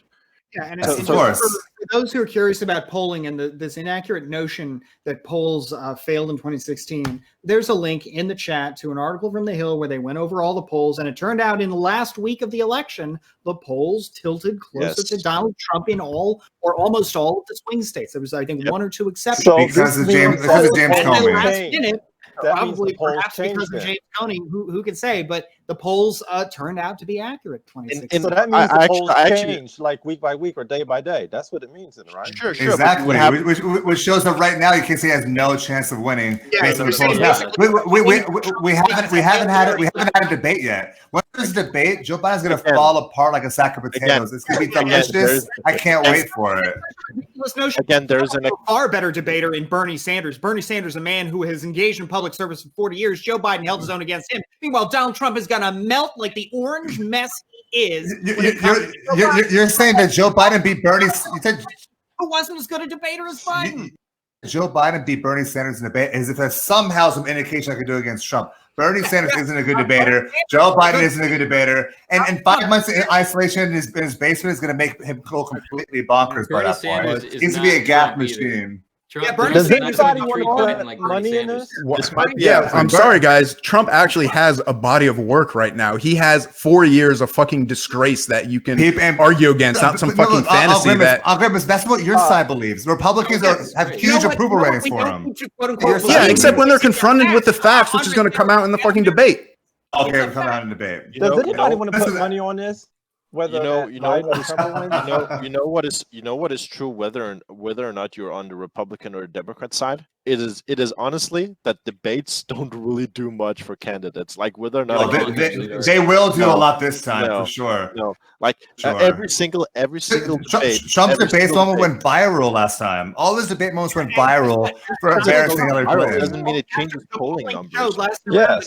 Dario, the debates won Trump the Republican nomination. No, do you have data to back that up? No, I mean, wait, sorry. Can I say something? Stuff, Dario. This we ever heard. You have the data to back up the fact that Trump will beat Joe Biden. Listen. You said you have the data to back up that Trump will beat Joe Biden in debate. How do we have that data? No, that is not what I said. Judgment. That is not what I said. Any data on him being? No, of course not. Data doesn't happen. We can look at his last debate performance against the Democrat he ran against last time, Hillary Clinton. He destroyed her.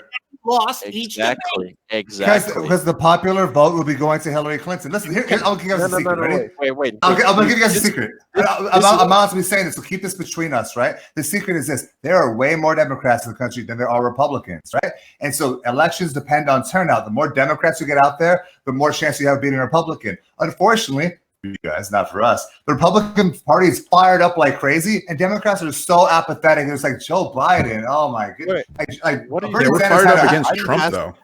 Bernie Sanders had a whole entire support behind him, not Joe Biden. You're literally just saying things. You're just giving us just so stories. Like Biden has some of the highest. There's data behind Joe primaries ever. People are turning out in record. That was for the Democratic primary, right? Yeah, what are you talking about? Where people thought that Bernie would win, right? Are they showing up for Biden or are they showing up for... Wait. Bernie had big They're turnout. showing up right now, record high numbers in the Democratic primaries. Yes, that is not the general election, but that is the only data point that we have. And in terms of the polling for debates, you can actually do polling before and after the debate where you can see how people's opinions have shifted, just like when Tree does a fucking poll after our talks to see like where the audience shifts. That is how data science works. Like we actually measure these things and have done so for like 20 years. And I can tell you, for all the Democratic debates, almost nothing changed in terms of who supported. Like just looking at the debate only, and in 2016, just like Bastiat correctly pointed out, the Democratic debate completely changed on the debates. What are you talking about? You don't remember Kamala Harris destroying Joe Biden and Kamala Harris jacking up in the polls? And you remember that time where she didn't beat him as a result, even if it was seen to be that way? Yeah, By no, the way, because Biden's performance against her was stellar. So it's just revisionism. Basta, I agree that she didn't have a good argument against him, but the public thought she did, and that's why she won up in the polls. And that's what we're talking about. It's not what you think, it's what the public thinks. No. What happened? What happens there is that Kamala Harris was less known than the other candidates at that point in time, and because it was one of the first debates, I believe it was actually the first debate, right? Because people started to notice her and know who she was, she had a big spike for a week and then dropped instantly back down again. When I realized that the whole entire busing thing was ridiculous, and it was all the articles about it. That's why she went back down. At first, it sounds good. Then it's like, oh, what's she talking about? Their own supports? Exactly. Okay. Exactly. So what I'm saying is, debates generally don't have like long-lasting effects on the electorate at large. I mean, it just ask Marco Rubio there. Now, like, debates don't matter. Like, during the primaries for Democrats and Republicans, it mattered. Listen, during the general election, it would matter less because people are already on both sides. But there is a group in the middle who doesn't know what to vote for, and there's another group who just wants to vote for Democrats but won't vote for Biden because they're completely alienated. Bernie Sanders supporters, just like 2016, are the problem is apathetic voters. We had such a low turnout. It's not going to be a low turnout this time because everybody's dealing with this. So, and like you said, the more people turn out, the more likely Republicans will lose. So I don't understand why you're not quaking in your boots right now. Because there won't be a big turnout. It's projected to be among the highest in presidential elections in recent history. In Florida, for example, we're looking at the prospect of 80% turnout. I mean, it's going to be massive.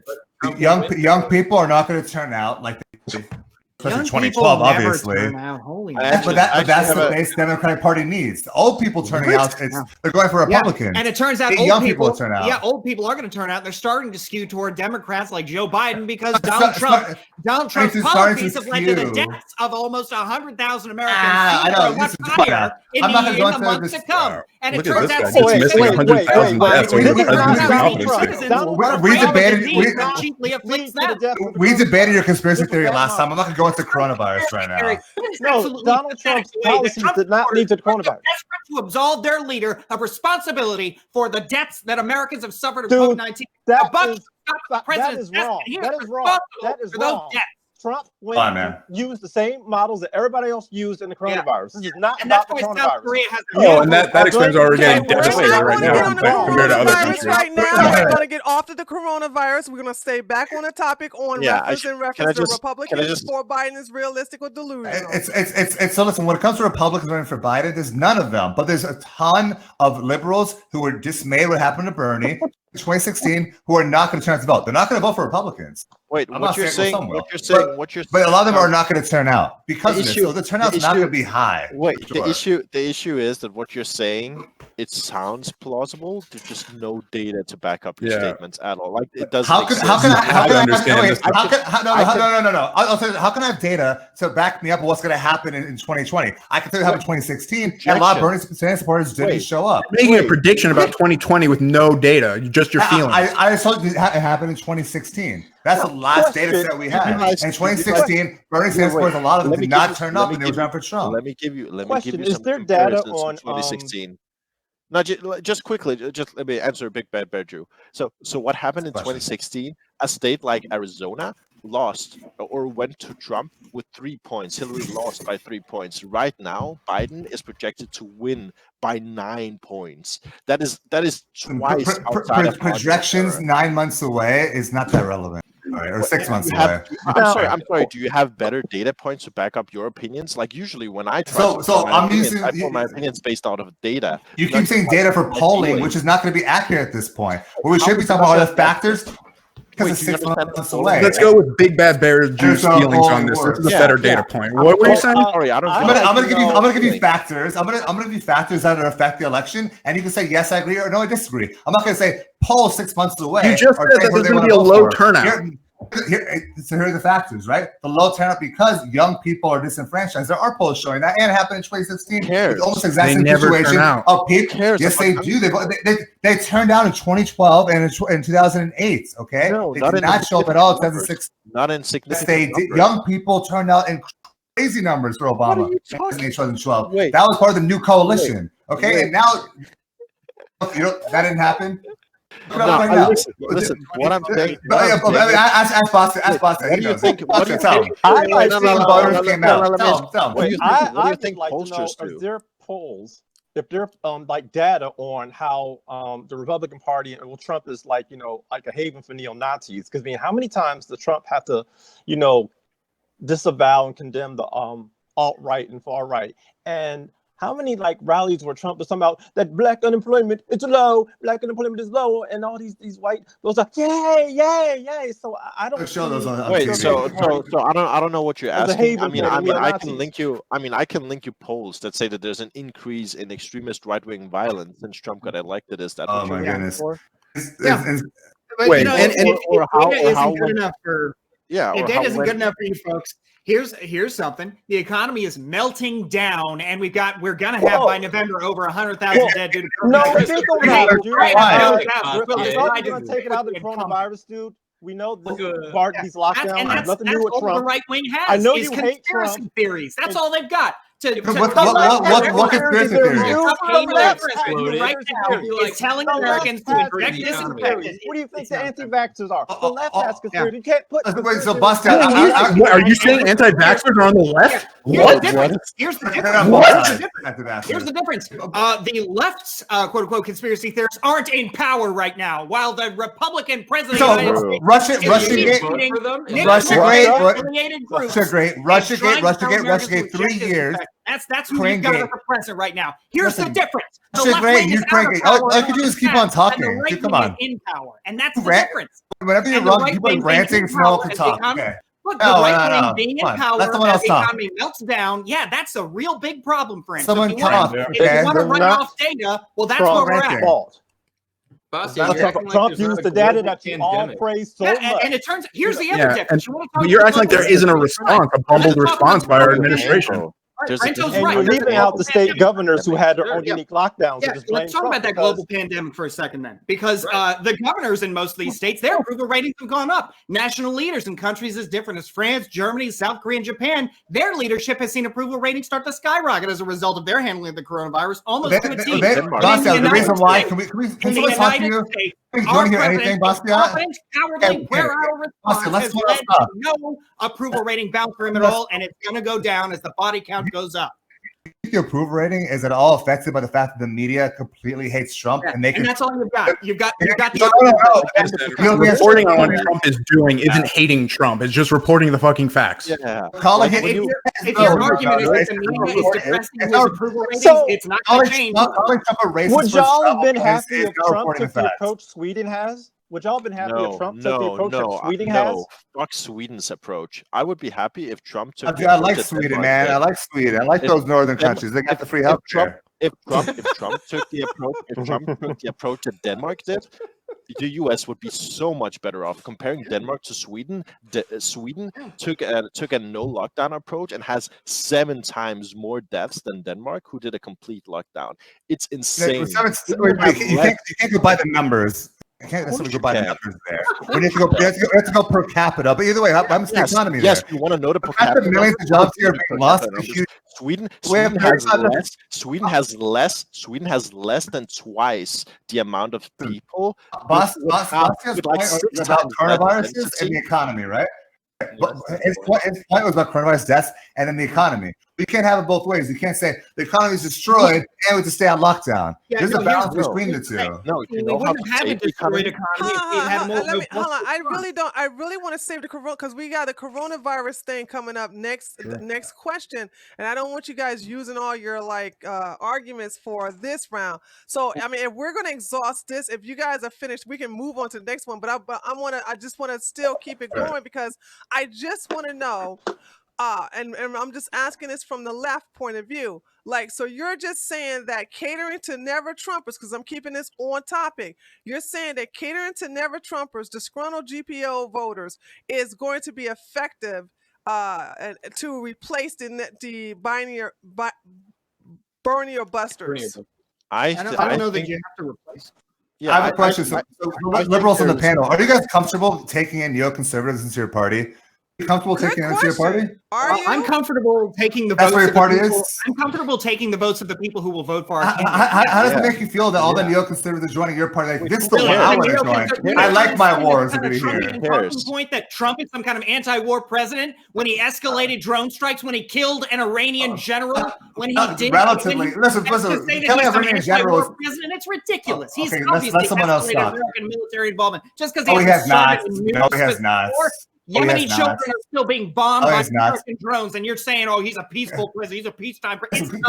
It's more space. Obama's one of the drone scandals. If Trump's administration is continuing that to a lesser degree, I don't know how we can criticize Trump for that. Degree or greater degree, Big Bad Bear? A lesser degree. You know, listen.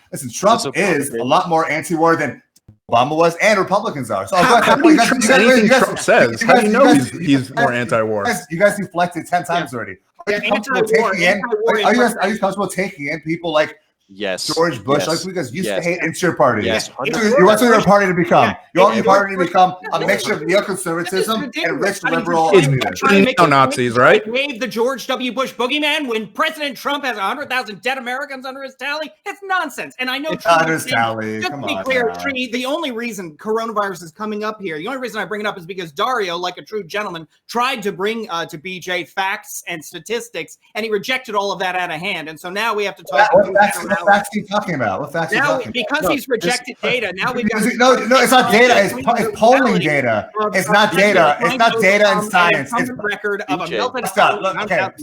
You for no reason. We understand your stupid point, but listen, providing polling data. It's not science. Okay, polling data is projection of opinions, not science data. It's polling 6 months away is not that relevant. You can't be like, they have no chance because of right here. Maybe Trump will do better than Herbert Hoover, who. So it's so annoying to hear this. Down the last time this badly, he lost office. The last time let me down in 2008, the Republicans lost office. But Trump will be the one who. Okay, I get it. Okay, so listen, when it comes to polling data, am I anti-science? Am I anti-science because I don't believe in polling that 6 months out? No. I'm saying it's not relevant. No, because your actual opinion is just dependent on your feelings. You have no data at all. You have nothing. You have no attempt. You have no attempt at even coming to your conclusion. Why. You can't. Last time until the week before. It wasn't wrong. What are you talking about? Actually, his is a good It was point. trending week by week. Right, and at the very end, like if that trend continued to the next week, Trump would have won. It's obvious. Grimace, that's our point. Is that you can't trust that this far out because things could change. It's better than nothing. It's better than using your feelings. I would like to get worse. All right, Desi-Rae, go ahead and get your opinion. Yeah, I'm not very invested in this topic, as you could probably tell, but I do think that you can't really trust polling data, and it's kind of a waste of time. So I will say that, but that's all I have to say. Unless it favors your side, then you can trust polling data. Yeah. If it says something you like, I like that polling data. Do any of you guys have like an idea of how accurate polling data is in like all elections? 6 months out, not accurate. We just went over an example of how accurate. That's a single example. I'm saying it. That's the most recent. That's the most recent example. That was terribly wrong. Listen, you can't just say things change. I mean, tomorrow Trump might get assassinated, and we might get President Bernie Sanders. That might happen. Okay, but we know something's going to change. I think we mean President Mike Pence. We know there will be debates. That is something that is not unexpected. It's going to happen. There will be debates. Demonstrate why the debates are going to matter. They matter because the debates do They matter. see how the candidates perform. They see how they perform under pressure when they talk to each other. It matters. It changes people's opinion. What are the odds that the debates are going to make a significant falls asleep on debate? That debates are going to make a significant difference on the projections about who is going to win. If Biden can't finish a sentence during the debate, then he's fucked.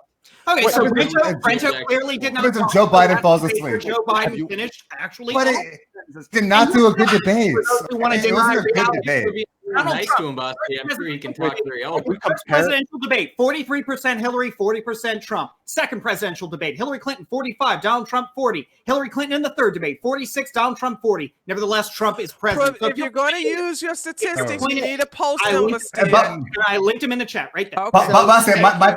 My point to before maybe Trump will beat a more likable guy like Joe Biden than an almost universally reviled person. That's not necessarily about likely voters. There are more Democrats than Republicans. So you're going to have whole numbers of people who are not likely voters, always skewing Democrats, always been that way. And the last election was that way tremendously, and it was complete overlap because Republicans are not accurately reflected in data. The reason why they vote way more often.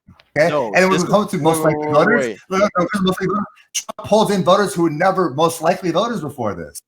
Wait, there's actually data. There's actually data. We have data on Everything that. that you're saying, everything that you're saying right now, it is literally people's full-time job to do polling data and predict these things. And I look at what they say. What they say is you're actually correct in some aspects. Republicans generally get about 1 to 2 points more than the data projects, like on average, based on like how polling data works and whatever. That is a recognized fact within polling. You know what's also a recognized fact?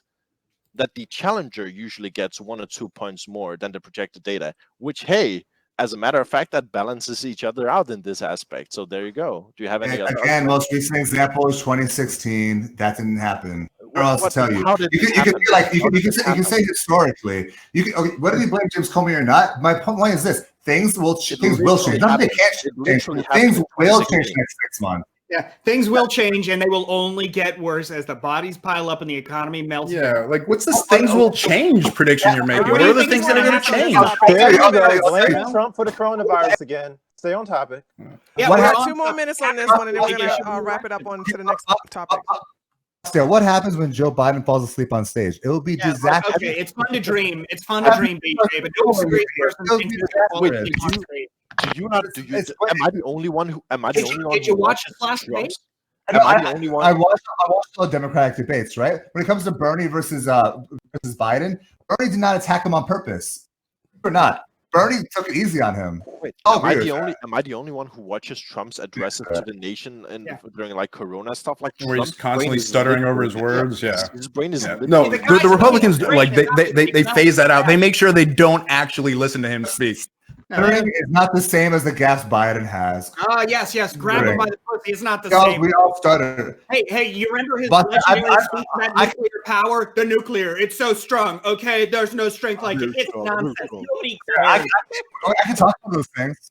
When it comes to grabbing by the pussy, that was completely taken out of context. So oh my god! Locker room talk. We can go all over. I know, like Bastia, you've never said a demeaning thing towards women in your whole entire life. I understand it, right? Because I'll tell you this right now. Yes, I've never suggested that I grab women without their consent. Yeah. Women will let you do it. Women will let you do it. Most women will let you do it, man. Make that claim that they don't grope women without their consent. What a high standard for the president of the United States. I said something like this. And better. When you're rich, women will let you do it. Bill Clinton had a high standard for women. That's it. That must be he has no way to verify that they're letting him do it, right? Because he doesn't ask. Yeah. Well, wait, I'm curious. Big Bad Bear Joe. It really is sad how far Republicans have fallen in terms of expecting some decency from their candidate. And that's why some are going to come over. Yeah, exactly. People are sick of shit like this, like this weird justifications for behavior like that. Are coming to vote for Biden. All Republicans like Mitt Romney. The people who are like Mitt Romney are going to come over. Hey, you guys will have Mitt Romney and George Bush, okay? And we'll take the populist right who actually cares about workers. And white supremacy and neo-Nazis. Yeah, that side. They've got it. Can I just say, as a Jew, I've never met a fucking neo-Nazi in my life, and I'm part of Proud Boys who are supposedly a neo-Nazi group, okay? I'm talking this all the time. I've never met one yet. Well, if you're in a neo-Nazi group and you can't recognize it, that doesn't seem like it's our fault. Your standard for being a neo-Nazi is really high. Like that. Half of the Proud Boys are black. black. And so if they're all neo-Nazis, they have a Jew neo-Nazi. I don't even know what that means Wait, anymore. Maybe do it's you- not, maybe it's not the same term wait, for you guys anymore. Wait, do you not think that black people can be new? Do you realize that like the Nazis actually had like gay people in their ranks, right? Yeah. And then Like, once you they know, got they power, killed gays. they started to kill them, but they used them to get power. Yeah. When you're in a group, that's I mean, there was a group Okay, actually. Big Bad Bear Jew. National- Right. To So neo-Nazi let's online weigh it communities down and see who now. they want to vote for. Okay, You guys just are go going in off there, topic talk now. to them. I'll give you the discords. See who they support. Okay, that's it. All right, because y'all getting way off topic. So let's do the closing arguments here, and we're gonna start with Desi-Rae. So Desi-Rae, do your 2-minute closing argument. Okay, I don't know if I have 2 minutes worth of something to say, but I will It's okay. try. You can just do as you can stop whenever you can do because Rafiq did a great 20-second and then he stopped. So you just have up to 2 minutes. If you want to do lower than that, that's up to you. It's your discretion. Okay, well, my position is basically the same. I think there would need to be fundamental shifts. So to answer the particular question, I do think that it's delusional. Not that it's not a good thing to try, but that it won't be effective. I think that polling data isn't very useful. And after hearing everybody argue, well, a few people argue a lot in this debate, I do think that everyone's sort of stuck in their own perspective. And like it's what you see on the political landscape all the time, where you have something happening and the two or many sides see what they want to see in like what's taking place. So I didn't really get anything from the conversation of a shift in what I think. I just thought it was just different people from different perspectives trying to talk to each other. Yeah. All right, and Brento, you're next. I don't have the answer, and I'm not gonna say that like Trump is 100% gonna beat Biden or something. I think it'll be a close race. But yeah, I would not look to the polls and be like, well, the polls are saying that it's like a 90%, in Biden's favor. It's like, no, that's not how that works. I don't think that's the way. It wasn't that way in 2016, and I don't think that's the way it is now. A lot of people who actually support Trump are Republicans. They don't say it because they're not out and very like in your face with their politics. They just don't want to be fucked with, and they don't want, kind of what like Grimace is saying, like, hey, people don't want all this shit. They want like politics not in their face all the time. They want things to go back to normal, right? But actually, that's part of why they voted for Trump. They were sick of like political correctness. They were sick of, just what they felt was like a really divisive country. Now, not necessarily has it gotten better under Trump. No, those are reasons why I say, hey, I can't say if he's going to win for sure. He's definitely made a lot of mistakes. But Basti, I don't think you can literally lay every single death of the coronavirus at his feet. It's a global pandemic, and you can't say that, oh, the economy's like terrible right now. Well, it was doing pretty good before literally the entire fucking world shut down. So yeah, maybe that's going to affect the economy a little bit.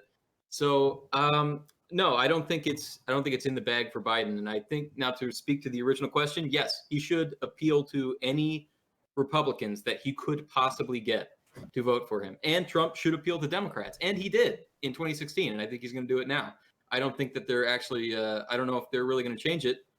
But yeah, no, that's it. That's my take. All right, and Rafiq, go ahead.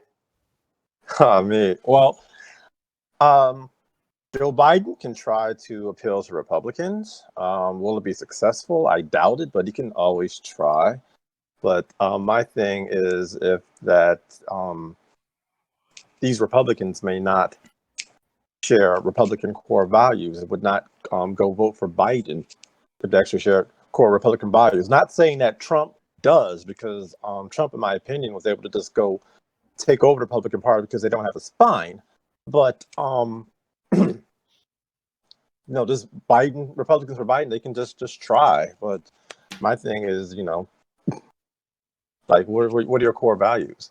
And polls, since people's opinions can change daily, polls can be wrong the next day, the next week, the next month. So I honestly wouldn't go by polls at this point of the election. That's all I have to say. All right. BJ, you're next with your 2-minute closing arguments.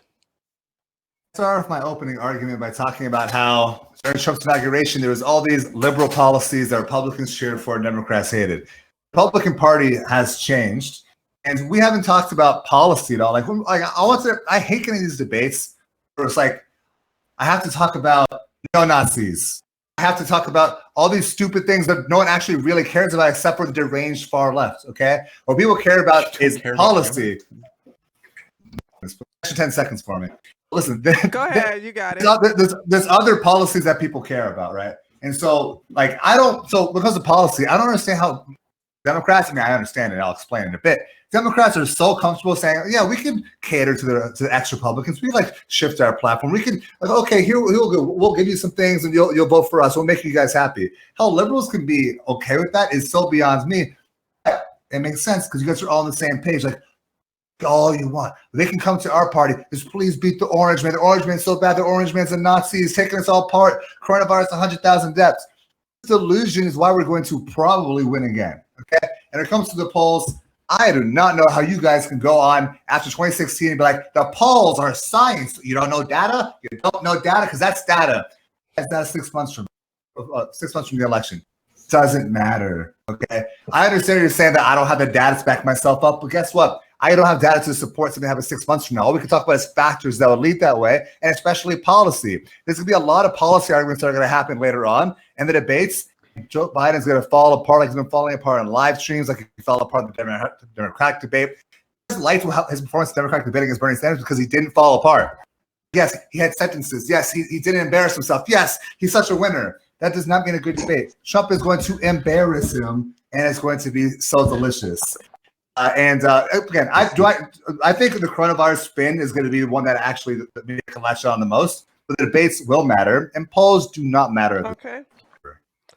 All right. Last username. Well, this discussion just proves my point that democracy sucks. I don't think there's a better illustration of how much it sucks than this discussion. And you know what? The betting markets have got Trump at 49%, Biden at 42%. And at election time, it is going to come out about 50-50. Despite all the crazy, this person is a tyrant and blah, blah, blah. Half the people are going to vote for one guy, half the vote for the other guy. And either way, you'll get some bastard that you have no clue what's really going on and you don't care about. So, come election time, instead of voting, go out for a walk, write a letter to your grandma, pet your cat. All of these things will make the world a better place, more so than voting. All right, Bastille, your last 2 minutes closing arguments. Go ahead. I have to say, I'm almost more disappointed in what last year's name just said than what BJ had been saying the entire time. The notion that voting, it doesn't matter. Democracy is a sham. Look, at the end of the day, we live in a world of governments, and democracy ensures the least bad outcomes. Certainly, democracies, for all their faults, turn out better results than dictatorships, and there is no world in which we're going to have no government, much as many may dream of such a world. Governments exist and will always exist, barring some kind of strange technological futuristic change. So this notion that you shouldn't vote, it's absolutely, frankly, if you want another term of President Trump, then sure, stay home and abrogate your civic duty. But frankly, if you believe in this country and you want to see it go somewhere, want to see it become a better place, go out and vote. Beyond that, the notion that the Proud Boys are not some kind of alt-right fascist group, ultimately, I think the fact that several have been arrested for street violence suggests that the FBI's original classification of them as such an extremist group was on the ball. So fought white people, so they're Nazis. Beyond that, you get extra seconds, Bastille.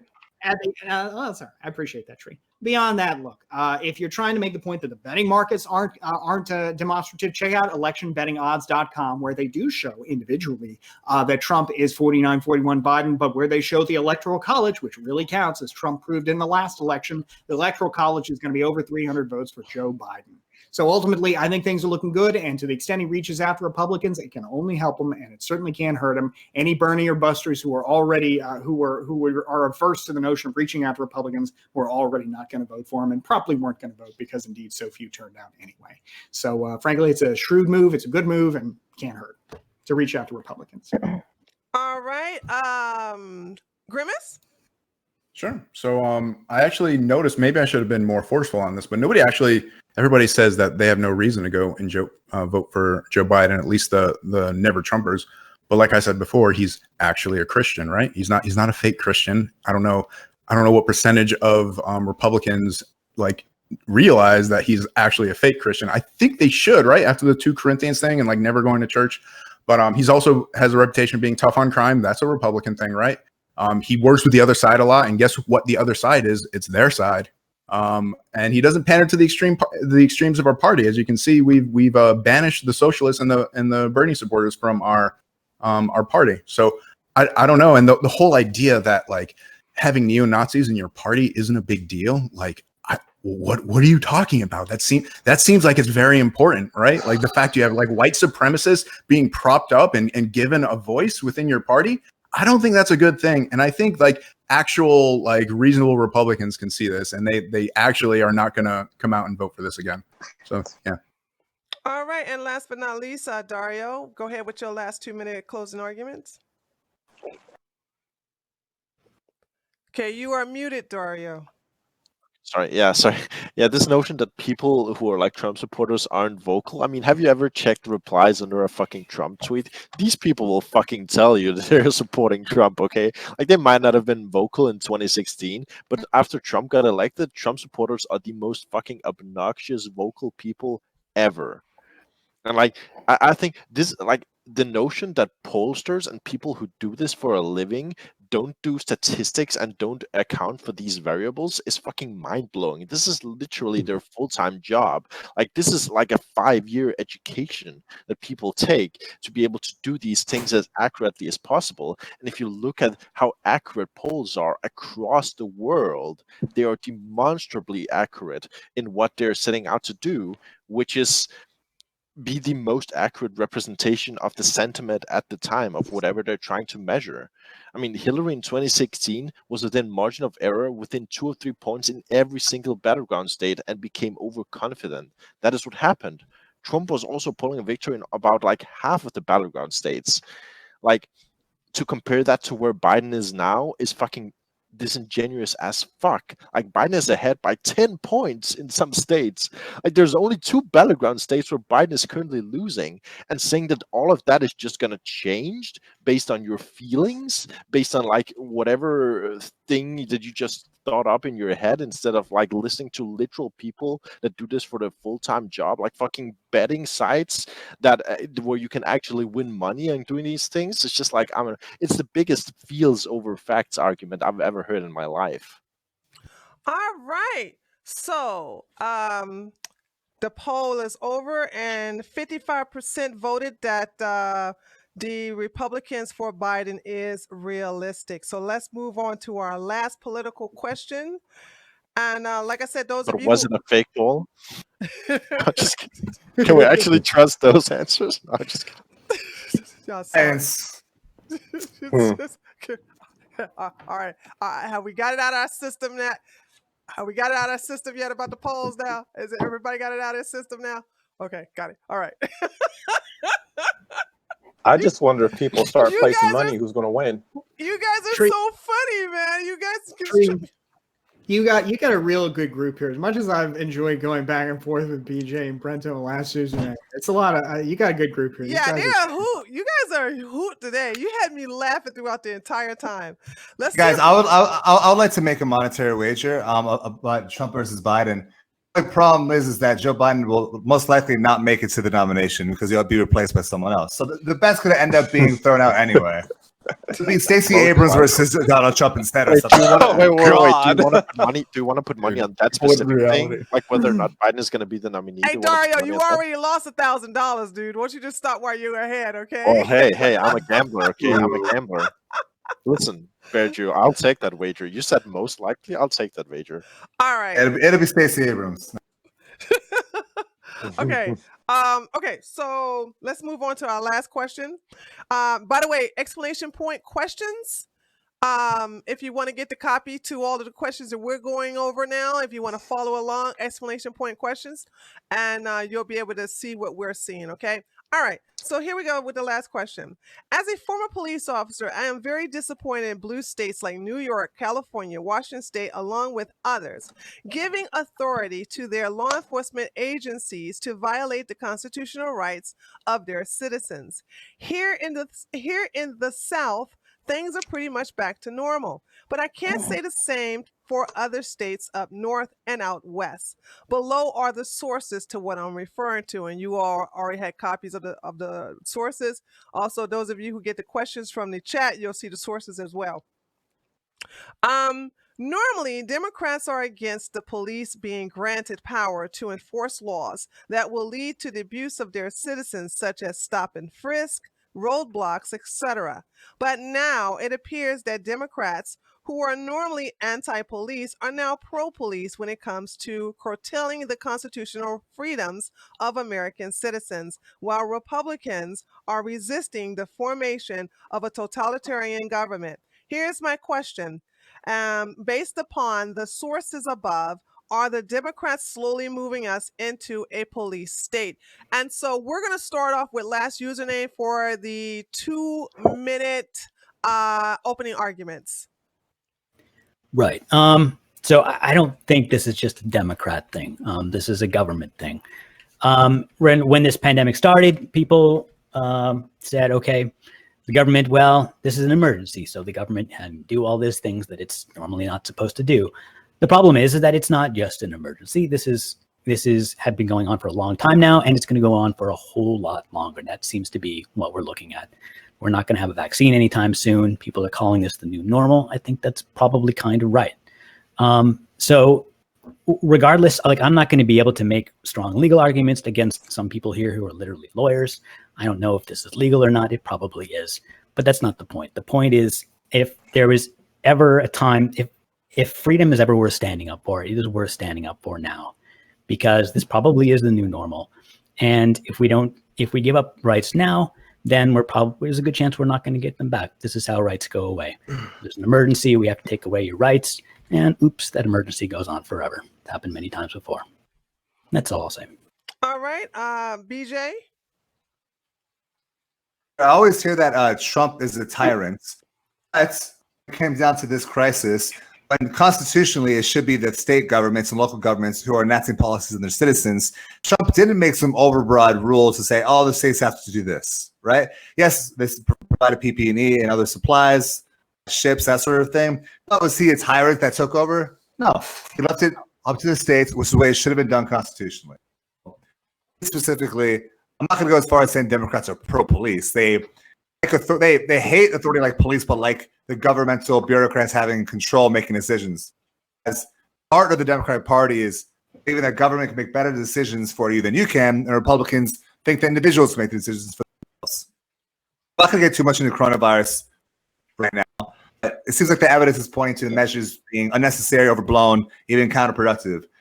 He always looks for a balance between security and freedom. I'm probably more on the freedom side. Democrats are more on the security side. This explains preferences for things like social safety nets, for example. And this balance, maybe these draconian laws could be justified. In order for them to be justified, the threat would need to be more than it is today. It seems like the government wants to take control of its citizens. That's what it seems like across the country.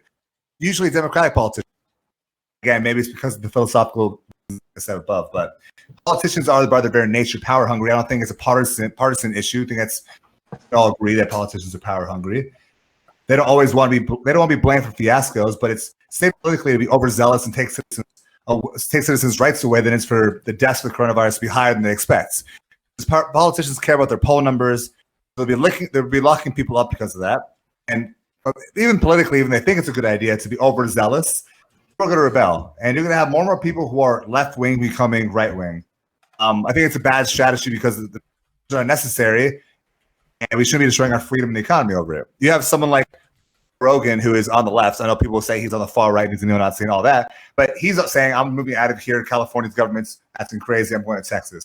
A lot of people were in that boat saying, our governments are taking complete control of it. We should have freedom. And again, I think it might be justified if the coronavirus was as bad as we thought it was. Now we have evidence it's not, and we need to add evidence. Last username. Oh, I'm sorry. Desi-Rae.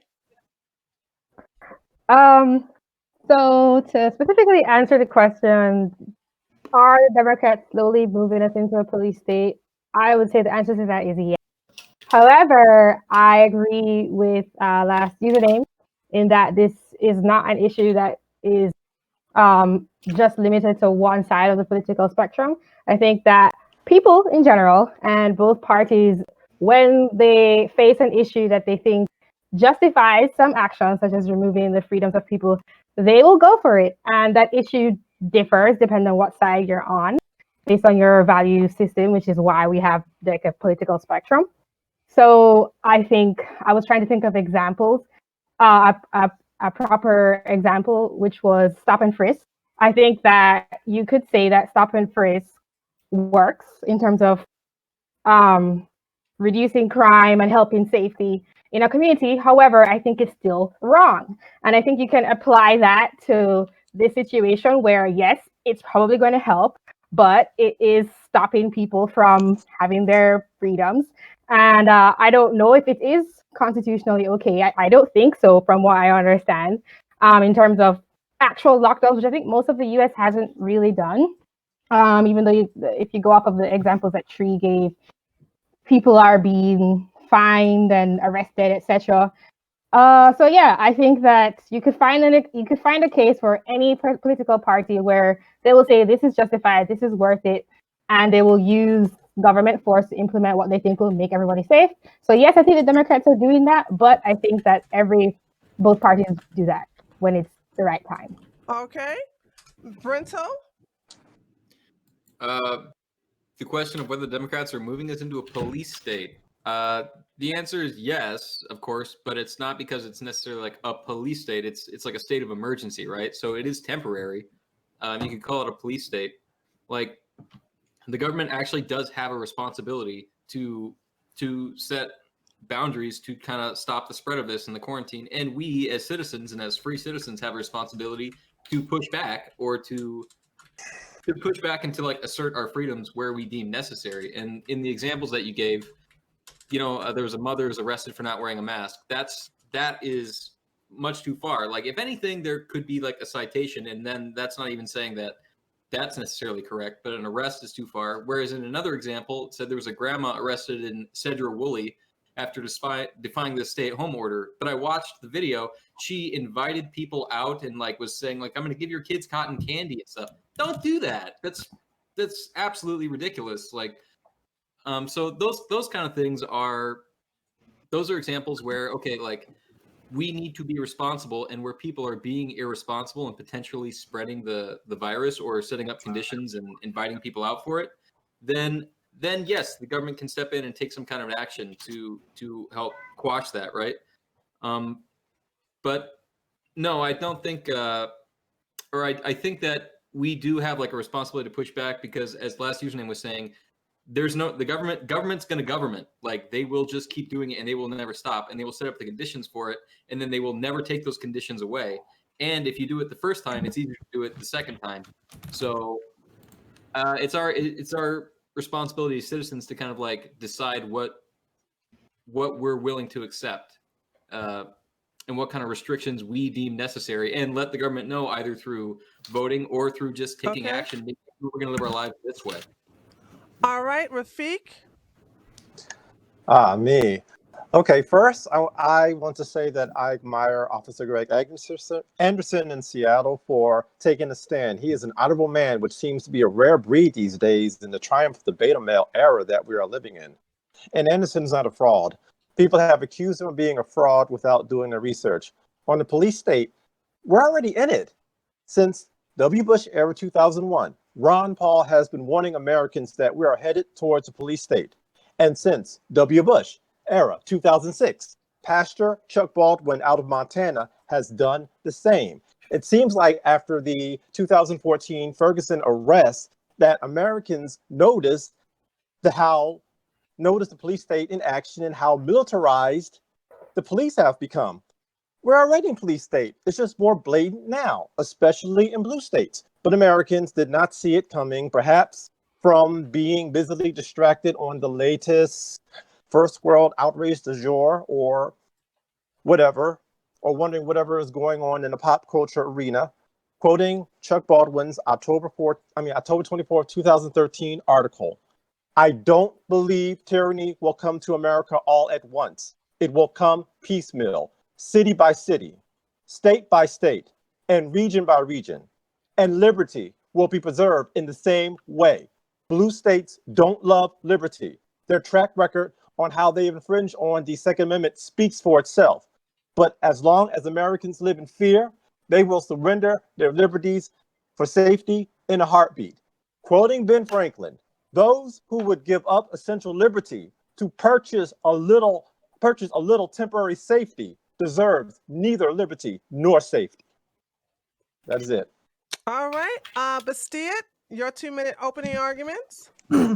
Yeah. So I hate to say it, given that we've locked horns on so much else, but I think Rafiq actually, I think he had a lot of good to say. I feel a little different on some of his points. I specifically reject the notion that people in blue states love freedom less, although some of them may have different conception of what freedom means. They may value not just the freedom to own guns, but free speech, freedom to marry, sexual freedom, things like that. Freedom comes in a variety of forms. But I do want to basically make one distinction here. I think that you can recognize that the United States has since, and I think you're right to bring up George W. Bush, Rafiq, especially since the Patriot Act has started to slide away from belief in individual freedom toward a surveillance state. But I think you can acknowledge that, and you can acknowledge the problems, indeed the tragedy of the ongoing Patriot Act, which was just approved by a mostly Republican, but nevertheless bipartisan vote. You can reject that. You can reject the militarization of police. And I think you can nevertheless acknowledge that temporary quarantine measures intended to deal with the coronavirus are not the same thing as a long slide toward despotism. I mean, these measures have already been tested in court. To the extent they have been seen as unconstitutional, they've been struck down. Religious, overzealous burdens on religion, for example. So I reject the notion that coronavirus is turning the United States into a police state and the Democrats are leading the way. But I do accept the notion that we have been on this path for at least 2 decades now of less individual liberty, more government surveillance and control. I think that the coronavirus is an aberration rather than a recognition of that. I mean, that's a clear public health issue of clear temporary duration. States like Florida, for example, that had lockdowns have already started to wind those back. States like New York that were hit much harder have understandably kept them in place for a longer period of time. Okay. State-tailored responses. All right. Grimace? Yeah, I agree for the most part. We don't want to give the government too much power because obviously it's really hard to take that power away from them. But at this point in the coronavirus, I don't think it's necessary. Like this is, I guess, a black swan event like I hear all the time. But I think we could have done this from a cultural standpoint instead of like having people be arrested or forced in their homes in any kind of way. We could have just had people out there harassing people. Hey, you need to get in your homes. You're endangering the public. We could have done that. But the reason we can't do something like that is because people like Big Bad Bear Jew, the anti-expert over there, who says things like, it's not as deadly as we thought it was. Well, it wasn't as deadly that we thought it was because we have flattened the curve. I don't know. And the moment you say, you know what, go out there, it's not that deadly. Guess what? Have you seen the curve? Big Bad? I know you're not. No, don't respond. This is rhetorical. That. It's rhetorical. It's rhetorical. But look at the curve. As soon as these protests started, as soon as everybody started like spewing this whole thing about like it's not as deadly as we thought, here we are. Curve's going back up. Congratulations. Guess what? We got to be quarantined for another 2 years because of your idiocy. And yeah, that's all I have to say on that. All right. 2-minute opening argument for Dario. Go ahead. Yeah, I mean, whenever we talk about Corona, it's always like important to recognize that it's about trade-offs. Like the reality of the situation is that the US is just fucked. Like the government fucked up already, and now the government is just trying to fix it. Like the lockdown is a very important part of dealing with COVID-19. This has been proven by comparing like different countries in the world and like the responses. And the ones who deal with it best have had complete lockdowns for a few months and then are basically ready to go back to business now. This is not the case in the US. Like right now, like states are reopening against the recommendations made by the White House. Like about 30 something states either started reopening or are reopening, but only 4 states are ready to reopen based on the official White House recommendations. And those are Kansas, Montana, Washington, and Wyoming. And even in those 4 states, the experts are still saying that they probably shouldn't reopen because they don't have the testing capabilities necessary to do so. Like, it just boggles my mind. Like, why we're talking about it. Like, I mean, I get it. I mean, fuck, should the police be spending their time running around like targeting individuals who go outside? Probably not. No, that's probably not a good way to spend police time. But like, the important question is, what is the broader picture here being painted? Like, when people go outside and like the laws or like the lockdowns aren't being enforced, you're basically telling people this isn't as important, this isn't as serious, but it very much is. And just like our Grimace mentioned, like if you look at the states who have started to reopen against the recommendations by the freedom-loving White House, those states are seeing a skyrocket back up again in the amount of like people dying. Like fucking, what was it, 2 days ago, Texas had their highest number of deaths recorded in a single day. Okay. Yeah. All right. I want to put emphasis on the question because this is something that personally I'm noticing is that especially here on Twitch, fuck the police, ACAB, all cops are bastard. Oh, well, not when it comes to this. And I've given you guys links to people getting, and I'm a former police officer. I'm giving you links to people being abused. Police officers overstepping their powers. And I really want this question actually answered. And you can sit up here and divert it if you want to start arguing about the whole PPE and all this other shit. I want you all to sit up here and tell me about, and this is a former police officer, that you don't see this coming to a part where police officers that are granted these powers by the governors, Cuomo, Newsom, you know what I'm saying? They are letting the police officers like do what the hell you want to. So now, before then, you hated what the police officers were doing, but now you're okay with it. Here's like where is the line? I'm gonna let anybody take it over. Just anybody. Yeah. So let me just say thank you for your service, but I feel bad for the police officers because of this. You need to follow the orders up your chain of commands, and if the governors are saying something and local politicians are saying something, you have to follow it or risk losing your job, your livelihood, being castigated all over social media, and have your life ruined in some other way. I mean, yeah, they could probably don't have to go onto the beach and arrest people surfing, and they could probably get away with that. And so some maybe overstepping their power on their own without politicians telling them to. But it's not, to me, it's not a local authority problem. It's a state and local authority problem. And what I'm confused about here is that I keep hearing how bad Trump did the coronavirus, all these different things. Then I hear, oh well, the states are doing the worst, the ones ignoring the White House, ignoring Trump. I don't know whose fault it is, but again, Trump didn't have the authority to, local governments do, and that's what it's down to the police do. The FBI can't come and start arresting people like this. They don't have the authority for that. That's a local government. So my feelings that I feel bad for the police, for most of the police that are put in a situation where they might not want to be doing this, but they have to. For what it's worth, Tree, I personally, I just want you to know, I have often spoke very highly of the police. I reject all that ACAB stuff. I think the police play an important role in our society. I certainly am a big fan of yours, as I think Gondam's fanfic proved. So this notion that, I personally have never said anything bad about the police, but beyond that, it is basically the first and foremost duty of governments to protect public health and safety, especially at the state level where they've traditionally handled it. Although the federal government has an important role to play, for example, preventing it from getting into the country as far as possible in the first place. But look, the police have to uphold health and safety rules and regulations. If you believe, as I believe, and most state governments seem to believe, that protecting human life through temporary quarantines is a constitutional use of state power, then to say that the police are overstepping their boundaries is false. I mean, the law is the law, provided the law is constitutional, and I think it is. It can be demonstrated as such. It's been tested in court and generally found to be constitutional. Then the police enforcing it is absolutely necessary and justified. Can you explain how it's been shown to be constitutional briefly? Sure. Yes, I can. So we talked about, I did a debate with Lecture Fan, and there was an example of a court case in Kansas and another one he cited in Kentucky. And I'll try and pull these in a second, but the courts reviewed the church services. Quarantine. What's that?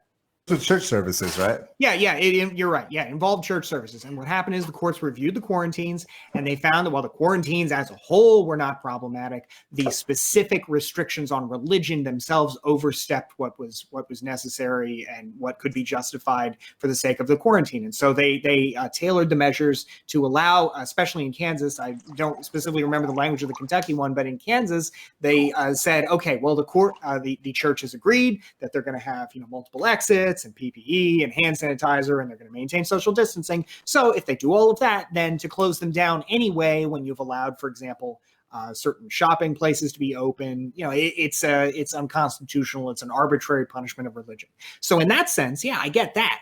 But when you say that all quarantines generally, no matter how well tailored to the disease at issue, are an unconstitutional infringement of our freedom, or are even, and I think this is somewhat hyperbolic, a permanent threat to our freedom, I don't know what the basis for that is. But I'm still, we don't know. I'm still not understanding how it's proven that it's not unconstitutional to do the general quarantine stuff. Apart from the specific church example, how is it not unconstitutional to stop people from moving where they want? And I'll explain that. Right, we don't know whether it's constitutional or not. That's the problem, because this is a lifetime event. I don't know where you're laughing. What's going to happen, boss? You agree with me on this? Yeah. There's be lawsuits in every single state, and so they go up to the appeals, up to the Supreme Court, and they're going to decide a state basis. This is based on the state constitutions. Yeah, the notion that quarantine. No, I agree that there will be lawsuits. I'm sure there's a litigious. So the Supreme Court. There's one Supreme Court, and they're going to be judged whether each state was constitutional. I don't you can't know. Say well, so what's the lifetime? What's the lifetime occurrence? We don't have any precedent for it. Yeah, I don't know. What we're doing is justified. Yeah, I reject the notion that there's no precedent. I mean, the notion that quarantine has not been constitutional. I mean, quarantine goes as far back as cases like Gibbons v. This is not quarantine. I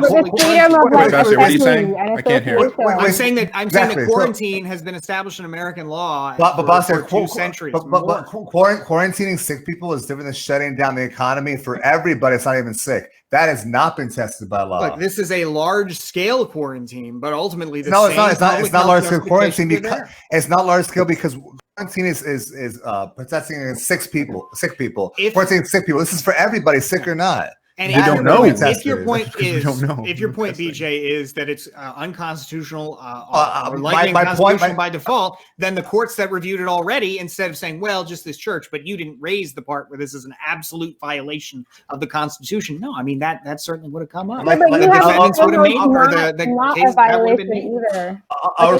You cited one church case, but like that, there is no evidence for it not being. Desi-Rae, my point against Bastia was that he pointed to one case. We have 50 states. This is going on at a state level, and everyone's going to decide what's constitutional or not. So to say it's constitutional or to say it's not is way too premature. You can it is not premature. And if you want, we can get some sites here for the cases that have gone on so far. Cases where quarantine has already been mentioned, but your point is basically this.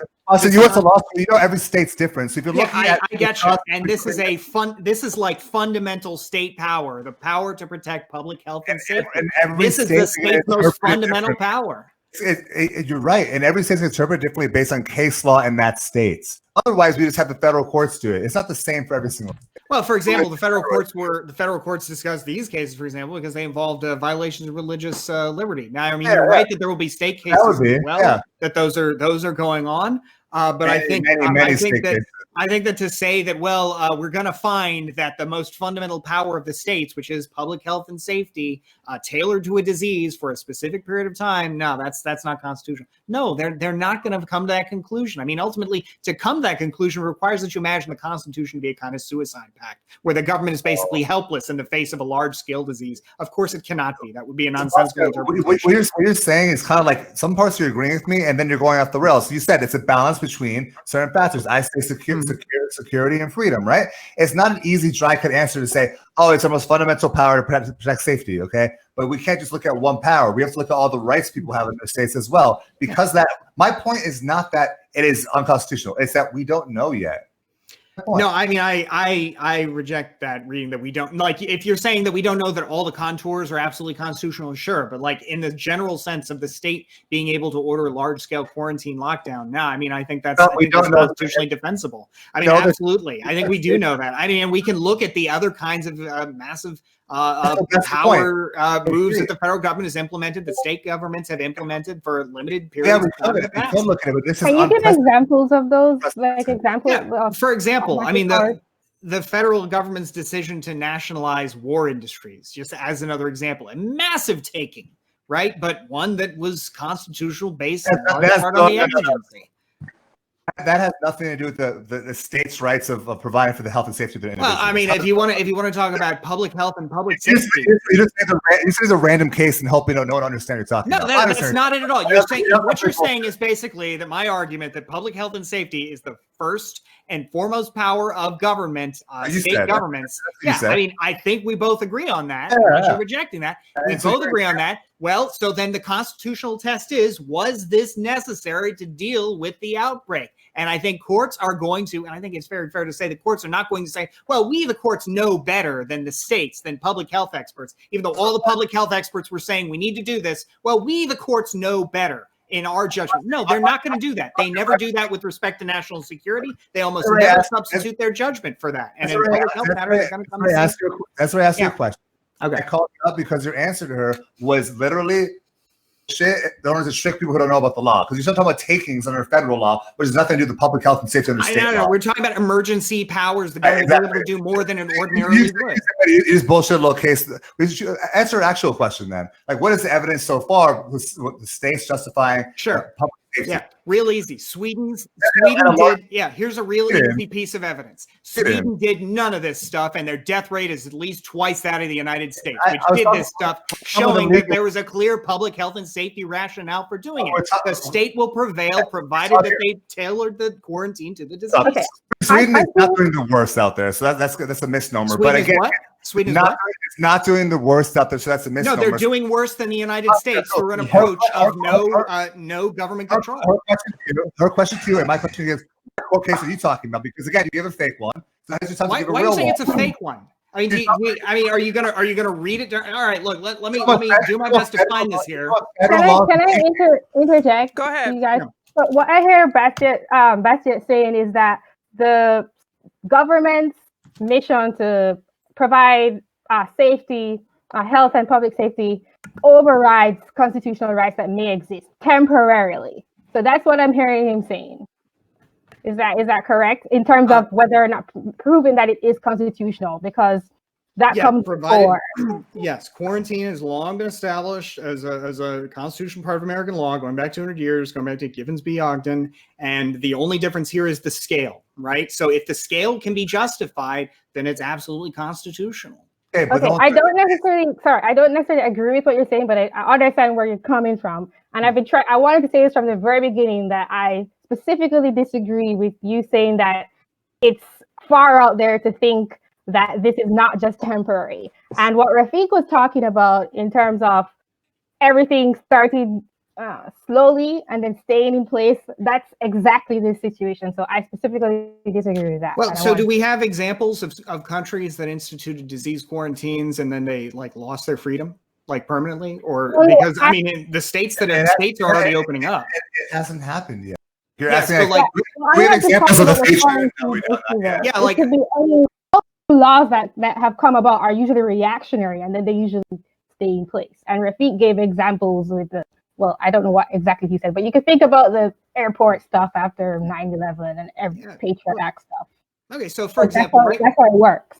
Well, right now, for example, so it sounds like the fear is that some states will not open up. We've already got a federal government that, to put it politely, I think, is at least skeptical of some of what these states have done, given the president's encouragement that they open up, right? So if we're saying that we're worried about the rise of a police state, well, we know that at least in states like Florida, for example, other states have reopened as they have deemed the threat not to be as great as it was when they closed, right? States like New York are taking longer. Those states are suffering more deaths. I think, though, that to say that we're risking a permanent loss of our liberty when many states have opened up, when these quarantines have to be constitutionally tested, right? If a quarantine goes on long after the risk of the disease, then you can take it to court and you can challenge it, and it would be unconstitutional if there were no public health and safety justification. Less worry. You recognize the risk, right, Bastiat? You're what? You recognize the risk. Well, not in this situation where the federal government is also hostile. The federal government could clamp down. I guess could probably say, the Justice Department, for example, might choose to. And I think actually Bill Barr, Attorney General Barr, talked about possibly taking federal action against states that clamp down too hard on individual freedom. So, I mean, I think that I agree with folks about broader sort of losses of liberty, but I don't agree that the coronavirus is leading to that. I think it's like Auburn has said, a black swan. The examples you're given are actually kind of tailored in a bad way because Florida, you're talking about Texas, and you're saying like, the states have been reopening, people haven't lost their liberties there. I'm really concerned about that. It's really like places like California or New York. It's like DeSantis is not going to destroy people's freedoms in the same way that Democratic governors are. Again, like in California, New York, those are the hot spots. Well, I mean, it depends on the freedoms you're talking about. Yeah. Ultimately. I'm going to say something. I'm in New York City. I'm in a hot spot. Okay. Every region in the United States is different. In New York City, we live on top of each other. Social distancing is hard to do, especially like if you're on the subway. So I agree with wearing a mask. Now, one time I was not wearing a mask. Yes, toxic masculinity. You can say toxic masculinity is boxed because I was not wearing a mask and NYPD saw me. They asked me would I like to have a mask, and I was like, sure. Is it made from China? We all laughed, but I just accepted the mask and and just walked about my way. The thing is, each region is just different variables. What New York City needs is something that's not going to work in Nutbush, Tennessee. Okay, like if I'm like in the Rocky Mountains, why in the hell should I wear a mask? By myself hiking in the Rocky Mountains, why wouldn't you wear a face mask? But it just varies. You just like put quarantine for everything. And then on top of this, for these epidemics, we did not have the advance notice needed to act immediately. Okay?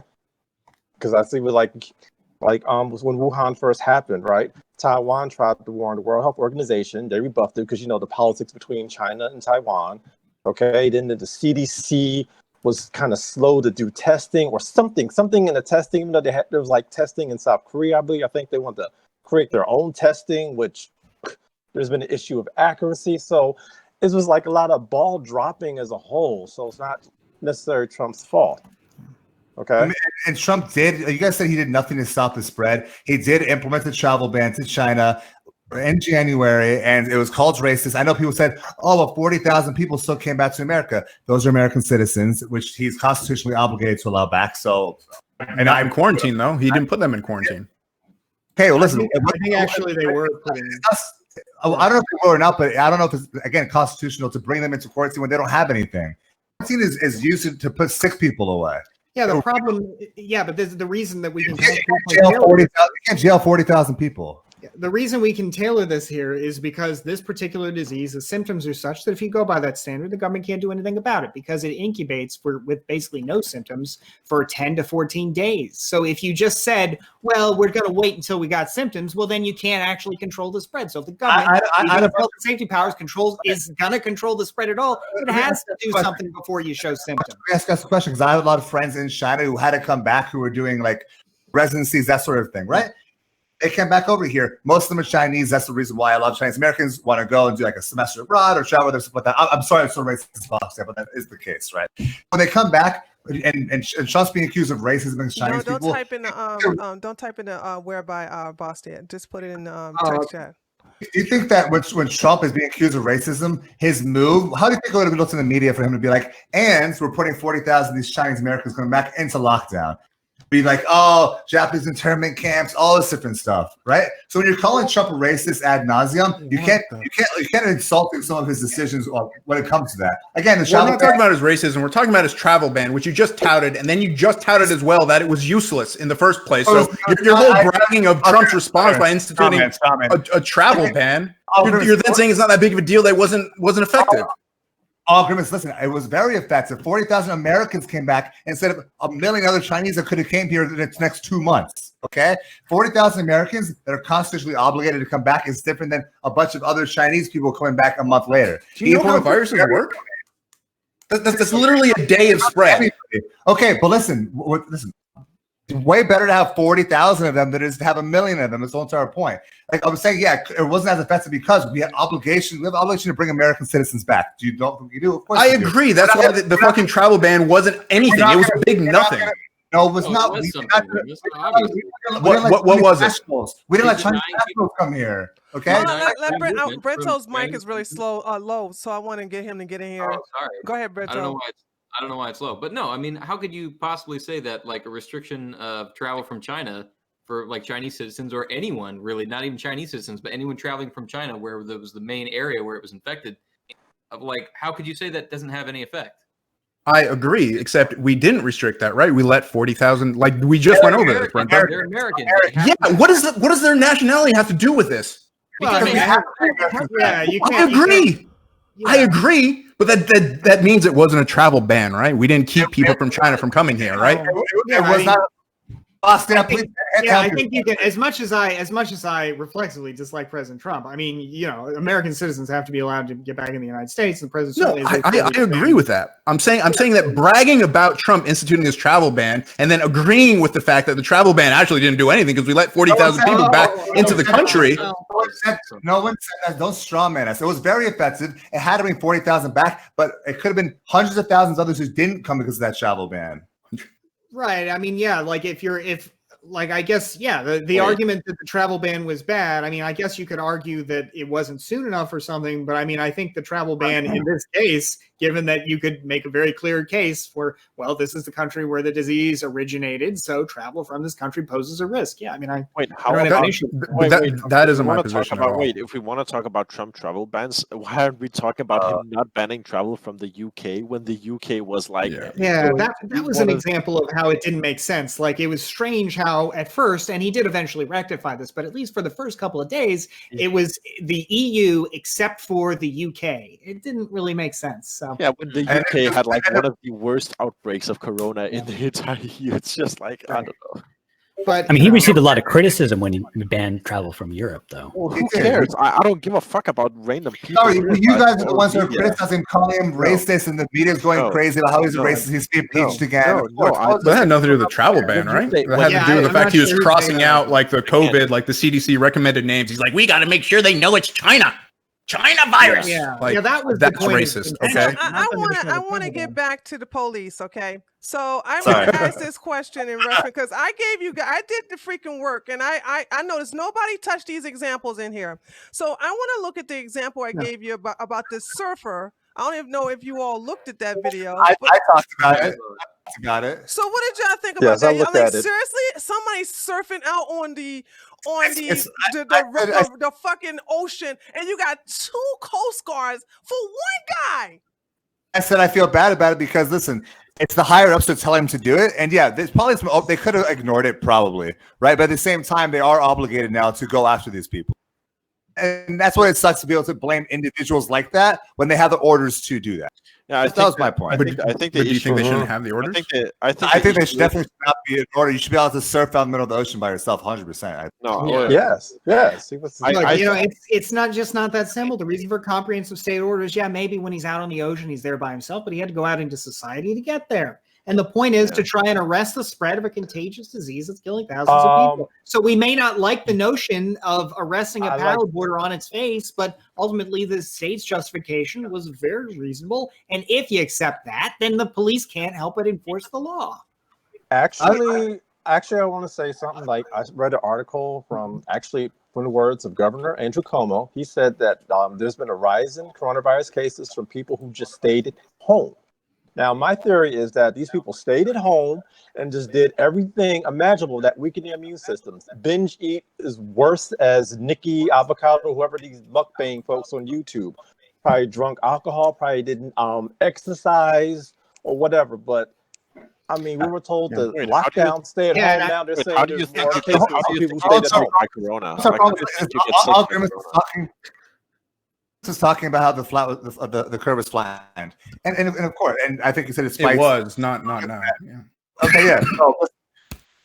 But then you immediately went to correlation to causation. It was because of these lockdowns. How much of it was because of the lockdowns? We're not sure. How much of it was people getting nervous and naturally social distancing? We also don't know. Because this is one thing that's never been tried before. And were we catching the disease for other people, let's say in the grocery store or something like that? We don't know. And the New York data shows that, listen, the New York data, here's your data scientist. Data showed them that the vast majority of people were not essential workers. There are people who are quarantined at home, they're still getting it. And that raises questions as to how effective these things are, because we don't know exactly how it spreads. So, That's the whole the moment we lifted the bans, they started spiking up. What are you talking about? We can literally magically catch it somehow. I know, listen. I know. If you leave home, you still have to. You don't care. I know that People still have to leave home. data and The facts. point is, But we actually have gave you the data. on this. We can actually. Rafik gave you the data. What do you think about Rafiq's data? What about Rafiq's data? We Which didn't have data. Yeah. He just said, I think that this is the reason. I'll tell you, Governor Cuomo went out. Governor Cuomo went out and said, I just sent new links. Yeah. He just said this. They're the ones that. I'll answer. Give me a chance. Okay. So, how do you think you get sick by corona? Right? You don't just get sick by corona by just staying at home, right? So obviously there was some other factors there, like that, for example, from the grocery store. Yeah, from the grocery store, like getting. So that's what the point was. We don't know exactly how people are catching it. We do know. You catch it through other people. Like obviously we catch it from other people, but listen, when it comes to why 66% of people who are quarantined home are still catching it, we go, how effective is the lockdown if they're catching it from all congregating at the same place? You can literally. I know that the U.S. people don't actually like to look, or most people don't realize that the other world exists, right? But you can actually look to different countries who have taken different measures, even comparable countries, and see how they fare compared to each other. The thing was that is why in my opening statement I brought up Denmark and Sweden, two very comparable countries with very comparable populations, very comparable demographics. With very different results based on every country. Wait, Dario, are you saying that he's wrong about the statistic that so many people who were locked down got it? Is that statistic incorrect, or are you saying it's not saying what he thinks? What's the contention here? The basic contention was if you stay at home, you weaken your immune system, a claim for which we have no proof here. And that is why people are catching COVID-19, as if that somehow argues against the point that we're trying to make. Social contact reduces your likelihood of spreading a disease. Exactly. Well, maybe that's not it, but nonetheless, if trying to lock people down results in 66% of them getting infected, it seems like the lockdown is not a good policy. And what you had said, I mean, that's not what has happened. In states that reopened too quickly, they have seen spikes in cases. In places, in countries that never closed down, like for example Sweden, they have seen more cases per capita than Denmark and the United States. I mean, but see, the thing is, but the thing on Sweden, they did not protect the most vulnerable, the elderly in nursing homes, and it was the same standard with New York. And I think it's been a problem with the United States. Just that we know the stats. Okay, coronavirus, most at risk, the elderly, those with pre-existing diseases. You would think that let's protect our most vulnerable, the elderly, and nursing homes. And we know all nursing homes in the United States are no shady pines. Now in Sweden, they didn't protect their elderly at all, and from what I understand, a lot of Swedes live alone. In America, that's not the case. You could have like multi-generations, 3 generations living together in America, where you have grandparents and grandchildren interacting and all that stuff, and can do a spread. But Sweden, I believe this is a point against what you're saying, right? Like Sweden has a very low population. Like Denmark has 6 times the population density of Sweden, but Sweden has 7 times the deaths. Like this is a point against your argument. This just goes to show how catastrophical not locking down is, even if the population density isn't so close. And I mean that. But I said Sweden the nursing homes. I didn't say that the lockdown was not. You guys are taking very simplistic arguments in which you look at deaths and you look at you look at one metric, right? There's a million different metrics to look at. For example, we can speculate on why the German death rate was much lower than it was in Italy, right? And we can. The thing is that every country is different in a million different ways, and you can't say, "Oh, it's because of this one factor." Yes, this one factor. Yes, exactly. Why literally just break it down? Lockdown so much more effective in Denmark than in the United States. This is why Denmark has a more competent government than the United States. What did they do differently specifically? They acted quickly and efficiently rather than lagging behind. Yeah, and they accepted the test that came out of WHO and didn't insist on like making their own test for some reason, and then failed catastrophically in doing so. I mean, that was an issue with the Wait, CDC. Scott, I believe, in doing that. Yes. Those are the experts, right? The experts failed at it. Is that what you're telling me? Wait. Yeah. Experts yes. sometimes make mistakes. It doesn't mean that I know, experts I are know. generally experts. Yeah. And I think this really gets to the issue here about the police state, the original question, right? If we had listened to the experts and acted more quickly, we would have had to have smaller restrictions on freedom to deal with a smaller problem rather than the wider scale restrictions on freedom that we've had to deal with an out of control problem. Fauci was saying early on, this is not going to be worse than the common colds.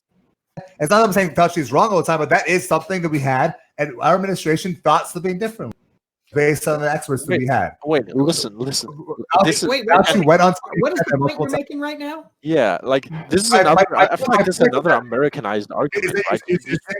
Stop looking at America. He's xenophobic there, Dario. Stop making me look bad, big bad bear Jew. Come on now. Flattery here. So when it comes to data and experts, right? Like, yeah, we should trust them over trusting nothing. But the problem is that our administration, you guys say Trump didn't act fast enough, we didn't act fast enough, because our experts were saying in the beginning that it was not as deadly, it's just deadly as a cold. Surgeon General saying don't wear masks. I know you guys, we got in a debate last time, whatever, but Surgeon General did say that repeatedly. We have all these mess ups, and because of that, yeah, it could slow the response a little bit. And on top of that, we don't have a federal response the same way we have a federal system in other ways that Sweden and Denmark don't. And it's the governors who are taking responsibility. Why didn't Cuomo act quicker? I don't know. Why did Bill de Blasio in March say you should come down to Chinatown? I don't know. But again, placing it on Trump instead of local governments is our word. Wait a minute. Wait. No. I have to say something right here. Trump, during this entire time, was telling everybody that it's not a big deal. He was excited to open up the country on fucking Easter. He said, I hope the churches are full, right? What else did he say? He said it's going to go away with the heat. What else did he say? He said, I couldn't believe there's 40,000 people die every year because of the flu. You said, I hope it will. That's incompetency. I can't believe you're just dismissing the bumbling idiot that we have in the presidency with he couldn't do any better. What could he have done? Because again, not be an idiot, not push out misinformation, not fucking support the people in Michigan. For example, DJ is right to ask, what could he have done? This is a good question. What could he have done? Well, for example, you're right. We have a federal system, so things are a little different here. Our federal government doesn't have ironclad control. I think it may have had a case for it, given the unique nature of the threat, but it didn't. It chose not to exercise the power. Okay, it still could have done things to help states. For example, it could have ramped up the Defense Production Act more quickly. It could have acted to not try and it could have avoided. One point at a time. Okay, go ahead. 1 point at a time. Right? We never had a ventilator problem in this country, right? Like, even if you agree with that, and I don't agree with that, we still had a massive shortage of masks, another problem, right? And the federal government could have acted to not only spin up production, but to organize distribution. And instead, what the federal government did was it started collectively stealing supplies from certain I believe like a lot of masks were donated to China. Exactly. No, they took a lot. That happened too. But they stockpiled masks in anticipation of this. Listen, a lot of our masks, my mask right now says I came from China. Probably a lot of your guys too, because they are making most of our stuff here. We don't have the capacity to manufacture like we used to. That's a problem. Yes. So that's another way that Trump failed. What's the ventilators? No, that's not mask manufacturers offered to spin up production as early as March, and the president rebuffed the offer. I doubt he rebuffed the offer. What does that mean? He said, "Don't create masks." But back to what you were saying about the Defense Production Act. That was mostly for ventilators. We're supposed to have 50,000 ventilator shortage, right? We never had anywhere close to that. And then because we flattened the curve. Everybody, don't listen to him. Go ahead. Okay. Well, we flattened we flattened the curve. We didn't need it. Flatten the economy at the same time because we used that and saved hundreds of thousands of lives. Goodness. Except the elderly in the nursing homes. Except the ones who are still alive right now. Guys, if we ramped up the production acts, we would have saved lives. I said the main thing was about ventilators. We didn't need them. So that is something that does not matter. Are you saying masks don't matter? Oh, ventilators did not matter. When it comes to vest production, Nobody is making that claim except for you, that ventilators don't matter or that we didn't have early production problems. I'll tell you this right now. On January 22nd, I'll drop a source to prove how mistaken you folks are. It was January 22nd, a day after the first case of COVID-19 was detected in the United States. That Prestige Ameritech offered to ramp up production to make an additional 2 million N95 masks a week, and the Trump administration rejected it. I'll drop a link here right now. Hey, either way, if it happened January 11th, back before anybody knew about this, January 11th, dude. Yeah, you mean back before the United States of America could have known with the facts on the ground how big the president's incompetence doesn't excuse all the intelligence agencies have already told him at that point. A week after this point, China was suppressing the outbreak. When World Health Organization was saying that it can't be passed human to human, was around that same time. They never said it couldn't. They said they had no evidence. Those are two different things. When you go ahead and say there's no evidence that it goes human to human, it was the beginning of the outbreak. It was 2 months later. That was being suppressed by the Chinese government. January 22nd. That's fine. It was still no evidence. They didn't care. January 22nd, and then early December is when China found out about it. Okay, and then 10 days later, they said yes, it could. Right? Was it 10 or 5 days later? The incompetence. And they never said it couldn't. I don't know how this escapes you. They said there's no evidence. What's the implication? Hey, everybody, just to let you know, there's no evidence it passes human to human. What does that There's no evidence that aliens have. There was evidence. There was evidence that this happened. There wasn't substantial evidence. There wasn't enough evidence. They were not comfortable. They were not comfortable with making that statement. I don't know how that's so difficult to understand. Comfortable? So they could have just said nothing. So what happened here? The issue with the WHO and Taiwan specifically is that Taiwan contacted them in late December. Somehow Taiwan got word from China that China was putting COVID patients in isolation, which is something that you only do if it's contagious from human to human. They contacted the WHO and said, "Hey, we heard that people in China are in quarantine. What's going on here? Is this a human to human transmission?" And they didn't hear back from WHO because the WHO doesn't acknowledge the existence of Taiwan, as far as I can tell. And so that's why people accuse the WHO of having a problem with ignoring, because Taiwan that was a clear indication that this was human-to-human transmissible, and the WHO didn't even respond to their concerns. That was the issue. They weren't trying to look for evidence, so they can't say there's no evidence where they weren't even trying to look. What? What do you mean they weren't trying to? What do you think? They're like, let's just let this run rampant. I really don't want to give out the correct information to the masses. I hope this pandemic annihilates the human race. Come on. You're strawmanning as usual because you guys are afraid of the point. I'm saying that they've lied about it. I didn't say it. They wouldn't look. They were down the ground in China seeing this. If Taiwan knew about it, the World Health Organization could do it because it's their job to know about it. That wasn't enough evidence. They didn't meet their burden of proof. They didn't say it didn't happen. There's no malintent that you want to subscribe to them right now. You say malintent. I just said 3 times already. I said it last time in your thoughts. I'm not saying they lied. What I'm saying was that China was lying. They could have went down there. Taiwan was telling them one thing. Their job is to investigate. You're saying they didn't have much evidence. Saying that the WHO said that the virus could not be spread human to human is not the same. That's saying that they were lying, because right now we all know it can, right? But China knew that it could in early January, and the WHO probably could have figured that out if they weren't. They did figure it out. What are you talking about? Eventually, but too late. Yeah, they could have figured it out much sooner. What were you saying, Devin? I think. Your mic is. Go ahead. Yeah, go ahead. I think that Trump was slow to respond. I also think that he was downplaying. Sorry, on the midnight notifications, was downplaying the seriousness of the virus, and saying that it wasn't a big deal, etc. However, I also think that the WHO was incompetent, and I think that no matter what Trump did, if you don't like Trump, you would have thought he didn't do a good enough job. I also think the CDC was incompetent. Right. They watched their test kits. A lot of people were incompetent. Yes. But I don't think you can just blame it on these people, because I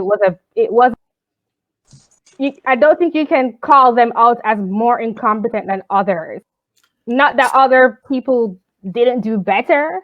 such as this Denmark example that Dario keeps bringing up, but it was a tricky situation, I guess. And plus, a lot of people would have been like, Americans wouldn't, because they weren't aware of what was really happening, even though I think it was very clear if you were paying attention. They wouldn't have been happy with, say, Trump locking down super early. They would have probably just thought he was being tyrannical. They would have called him a dictator, of course. The problem is that they had evidence that Trump lied about SARS.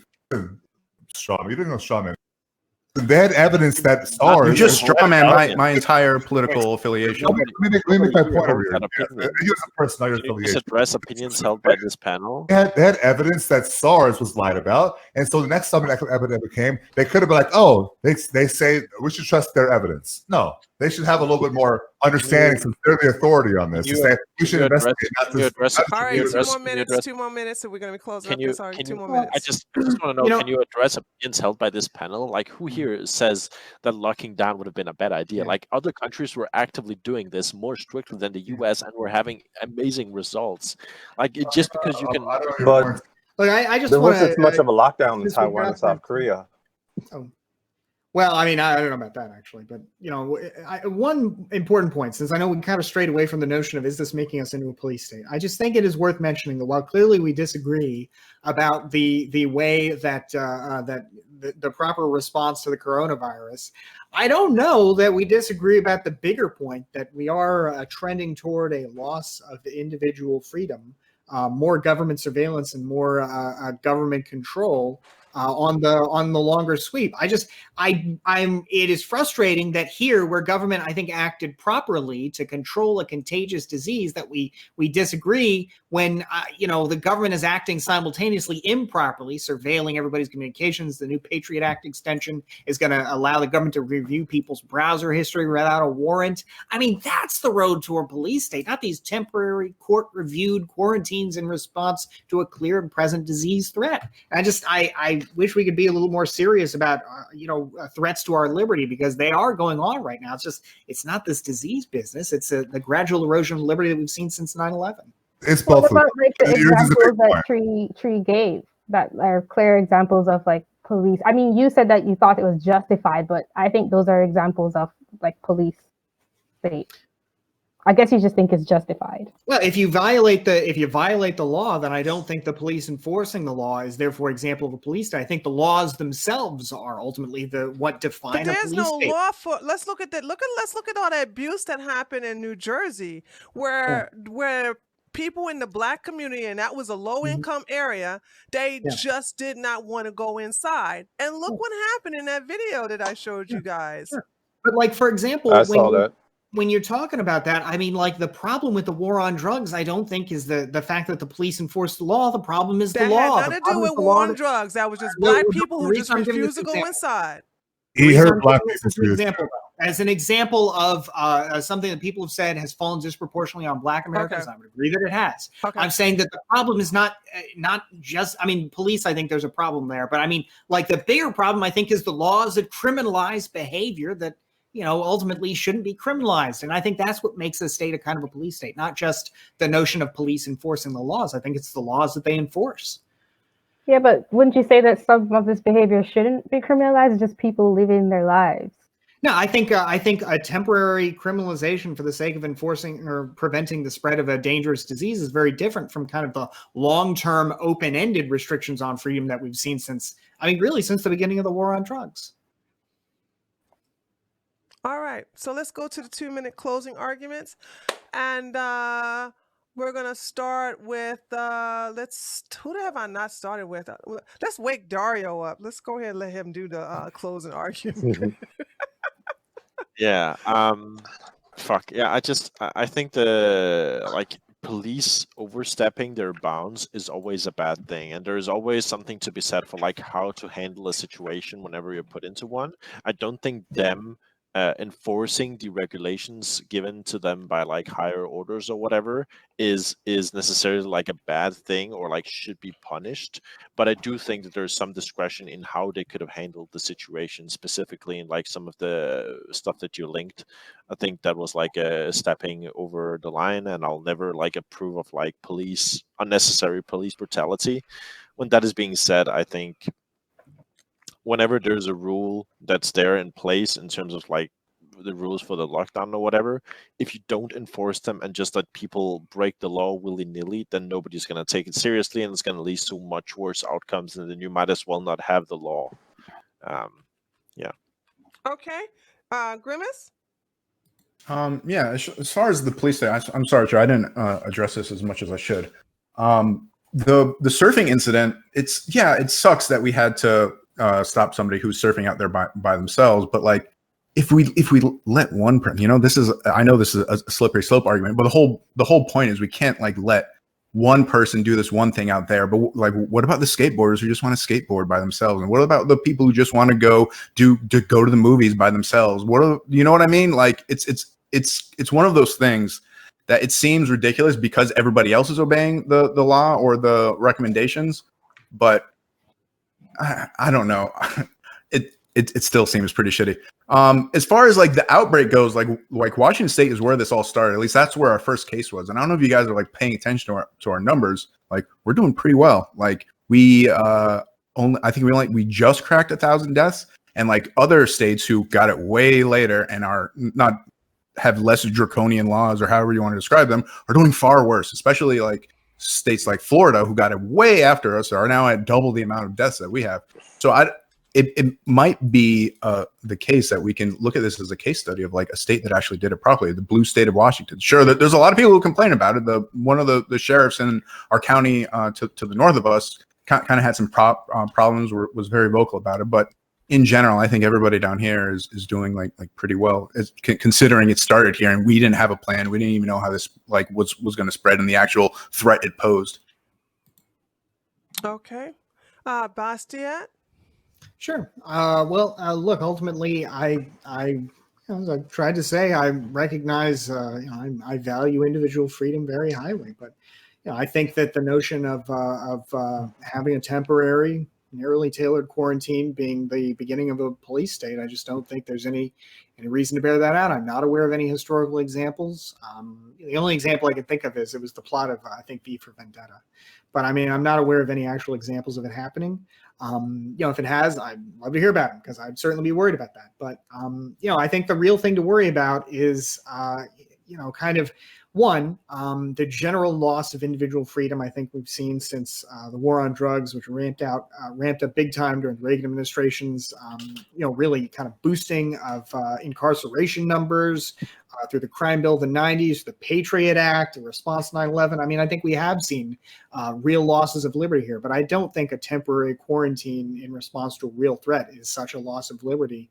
And I think it's important to make the distinction because, if we don't respond to real threats like the coronavirus and we have huge losses of life, then I think the public appetite will be for greater restrictions on liberty. Whereas if we have a competent government that responds to threats preemptively and it responds to them judiciously and effectively, then we'll have to lose, I think, few of our freedoms to deal with the cleanup process. And it'll be for a shorter duration of time. So that's ultimately the way I feel about it. I want to preserve freedom. That's why I want a government that responds competently to the coronavirus. All right. And last username? Yeah, my concern, something I've said from the beginning, is that ultimately I don't think legal prohibitions, like legally enforced lockdowns, are going to work, are going to do any better than voluntary lockdowns. Because and to understand why, you just have to look at the history of prohibiting things, right? You prohibit alcohol, what happens? People keep drinking. You try to arrest them, it just gets like nothing stops them from drinking. So the idea of prohibiting people from going outside, it might work at first, but once people start to get it in their heads that this is wrong, that they want to go out, that they're not willing to do this anymore, then they're going to break those laws. And the problem is that by bringing legal enforcement into it, you've essentially lost the trust of the people. It would probably be a better strategy to say, look, you, the people, are responsible for each other. You must not get each other sick. We can't force you to do that. The only person who can do that is you. So please cooperate, follow these rules that we're just going to tell you. We're not going to point a gun at your head. We're just going to say, here's how you prevent each other from dying. Please, for the sake of your fellow countrymen, do that. I think that would have been the best attitude, rather than all these horrible optic incidents with cops arresting people for obviously harmless things. Like that's just going to accelerate us into this sort of rebellion against lockdown and cause more problems, which we already see happening. So there. All right. BJ, your turn, 2 minutes. So I'll give his thoughts about Washington. I hate these like state by state comparisons. Again, there's a million factors that get involved in. Look at Washington. You compare it to Florida. Florida has 22 million people. Washington. When I think of Washington, I think of the city on the East Coast. The population is extremely small. Now that I'm saying, I don't even remember if you're talking about Washington or Oregon. That's how small it is compared to a place like Florida. You can't compare deaths there compared to Florida. There's a million different factors involved. So that's the first part. The second part is that I think that, and it's something I alluded to, the evidence is showing, and this is an antibody test, that a lot more of us have it, have caught coronavirus than we thought. The numbers are significantly lower. That is new science, new data, science experts' data. Should guide our decisions going forward and say, okay, well, this is not as deadly, restrictive. What we need to do is practice social distancing, lock down the economy, protect the vulnerable. It seems pretty obvious that's the solution now based on new evidence, not based on old evidence. The question at hand, the police. I think as we've learned over the past couple of years, the police are phobic and they hate Black people, and I don't trust them to enforce coronavirus laws, so therefore they shouldn't be doing that. Can't trust the police. All right. Rafiq, your turn. It's my turn. Yes, 2 minutes. Okay. On the police brutality, I could say, since I'm in New York, I know many police officers. In fact, I think it was the New York City Police Union, do not want to be enforcing social distancing. Because of this economic lockdown, unemployment is high and crime has increased. And I would rather NYPD focus on crime. On Instagram, I saw a post from a NYPD cop fearing that the summer of New York could be like summer of New York 2020 could be like the summer of New York 1980. That's something to be concerned about. So cops enforcing social distancing to me is silly. And I've traveled around New York City, even though it's been depressing seeing a homeless take over the subway system. I can say for the most part that people are social distancing as best as they can. Okay, I say best as I can because in New York City, we are on top of each other. Other cities in the United States are not like New York. So on the police brutality enforcing social distancing, I think it's silly. I'm fine to give out masks, whatever. I know there have been issues with some of these masks, especially the cotton ones, because they don't protect you from coronavirus. But the fact is that a mask is better than no mask. And that I think the priorities of the police need to be focused on crime, not social distancing and making people stay in their houses and whatnot. I mean, for the most part, people are social distancing. There have been instances where, like, people have gathered, not just Blacks, but Hasidic Jews. And I did not see a violent attack on the Jews. I mean, the police rolled up, stopped it, but I did not see no attack like on the youths. But then I guess the Hasidic Jews were not that aggressive. Anyway, that's my 2 cents. I mean, finest faults. All right. Brento, your turn. Closing arguments. I mean, we do have to be careful about like the kind of laws and the restrictions that we would put in place during the emergency. So I wouldn't. There is an actual danger of like falling into a police state if this is something like people are saying that is not going away and that's going to come back every year. So I think it's a balance. Like I said before, the government have to take measures to put in restrictions to help prevent the spread of the virus. But we as citizens also have to be the ones to like kind of stand up and be honest and say like, no, we're going to live this way. We have to live that way. Like we know what we need. So that's our end of it too. And if this is the new normal, then we actually do have to start to learn to live with it. And that means kind of like being able to go out with masks and have an open economy and make this normal. And God, more people will die. More people will die if we live that way than if we all literally just sat in our houses. But I mean, that's you have to actually live your lives. So yeah, I don't know if the Democrats are slowly moving us into a police state. I'd say it's like kind of the overall government. Maybe the Democrats and maybe the left is a little bit more on board with it and maybe a little less critical I guess, yeah, that would be my take. Okay. Listen, we got a voting poll. It is dead. Okay, it looked like it was like even with yes or no. So be sure to vote. Go ahead and vote. Vote now. Okay. Are the Democrats slowly moving us into a police state? 1 for yes, 2 for no, 3 for undecided. Okay, and Miss Desi-Rae, end it off for us with your last 2 minutes closing arguments. Okay, I didn't mention this because it just never came up, but I think that something that is pandemic was bound to happen because we don't have natural predators anymore. And the people who are being affected are those that are generally affected in a population when they're being preyed upon. I'm not saying this is a good thing. I just think that this was going to happen at some point. And like, we are a part of nature, and like, we're not invincible, like, as humans. And I know it's kind of unfair to say that now, but I kind of want to add that because I think that's important in terms of what people decide to do. I think it's going to be bad either way. You're going to have deaths that occur.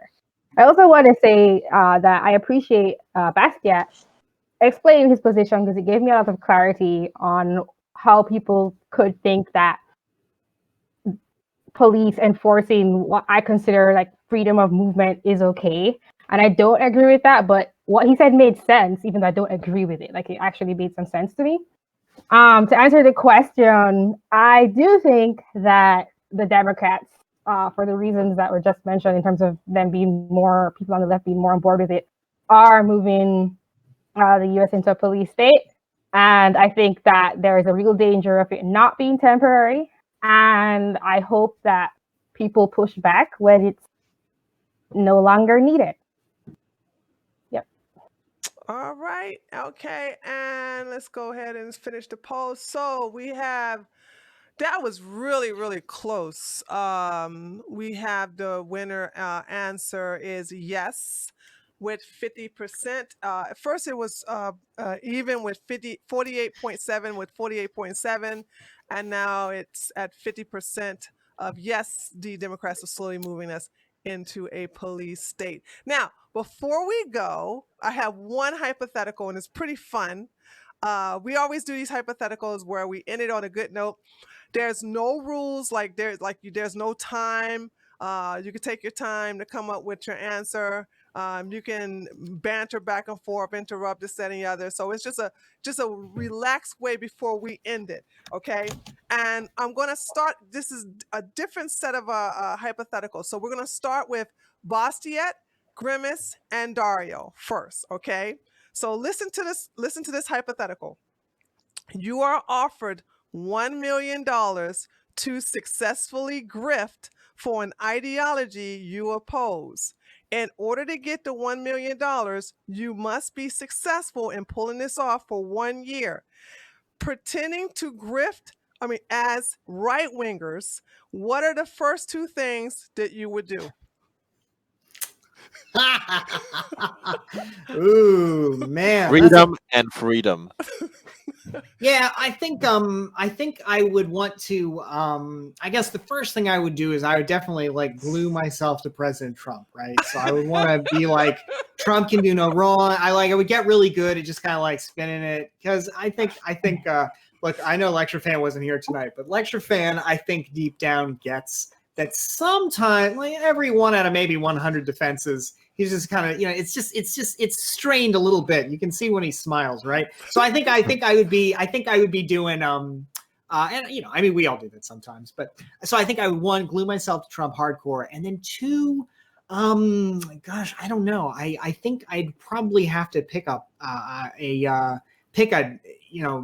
work on like my euphemisms, or work on like my kind of grift words, like instead of calling them Democrats, like Democrats or something, I have to come up with some real clever, the word like, is lingo. libtard, Basti. Libtard. And I think I'd have to. I got a video on my YouTube where I start talking about these libtards and the way they want to destroy our freedom, the way they don't respect our Constitution. All right. So I think I'd be working on. What about you? But I definitely do it. Go ahead. $1 million. Yeah, I've actually given a lot of thought to this as recently as this podcast. I think I think for me, I think Bastiat has sort of the right attitude in terms of like sticking to Trump, but I think there's much better approaches. I think number one, start claiming that data science isn't real science and how polls don't actually matter. Number two, say that Trump can do no wrong in terms of COVID and pretend like he's actually doing a very good job when everybody's demonstrably saying he isn't. And number three, just incessantly talk about how Trump is going to win when absolutely nothing backs up that point. I think those 3 points are really good for like a Republican grifter. Grim, it's your turn. Yeah, I'd definitely attack education. I'd attack experts. I would go the conspiracy route. I'd go the Alex Jones route. We saw how much he's been blowing up recently. And yeah, I don't think it would be that hard. I'd obviously be very religious, right? Especially when I had to be, when I knew it would work. I don't know, like what else? Like there's a lot of it. You just not accept the truth. You just not accept facts, and you just reply with, "Whoa, what happened?" Tree, I forgot the most important part. What, the flag? No. Oh, the flag, yeah. The most important flag part. behind You gotta line up the right conservative sponsors. Ladies and gentlemen, there's never been a better time to buy gold than now. And what about food in a bucket? The gold, Ladies and gentlemen, yeah. buy that food in a bucket. You're gonna need that bucket food when the dollar loses its value. Big brain pills. You gotta get them sponsors. I like this question. All right. So with last username and BJ, I have a different one for you. Okay, you're the same question goes to everybody, but you're going to be different grifters. Okay, you are offered the same $1 million to successfully grift for ideology that you oppose. In order for you to get the $1 million, you must successfully pull it off for 1 year, and you will be grifting as male feminists. What are the first 2 things you would do to pull that off? I would have to lose about half my body mass, probably is the first thing. Otherwise, no one's going to believe that one bit. But yeah, well, the first thing, to be a good male feminist, I have to bash myself ways. I mean, I'm going to apologize for being white quite a few times. And a man. I'm going to have to probably change my name so no girls can Me Too me. So I'm probably going to have to do. And then I'm gonna talk about how you're supposed to believe women all the time unless they're that's a given, obviously. Last username, what say you? Oh my God.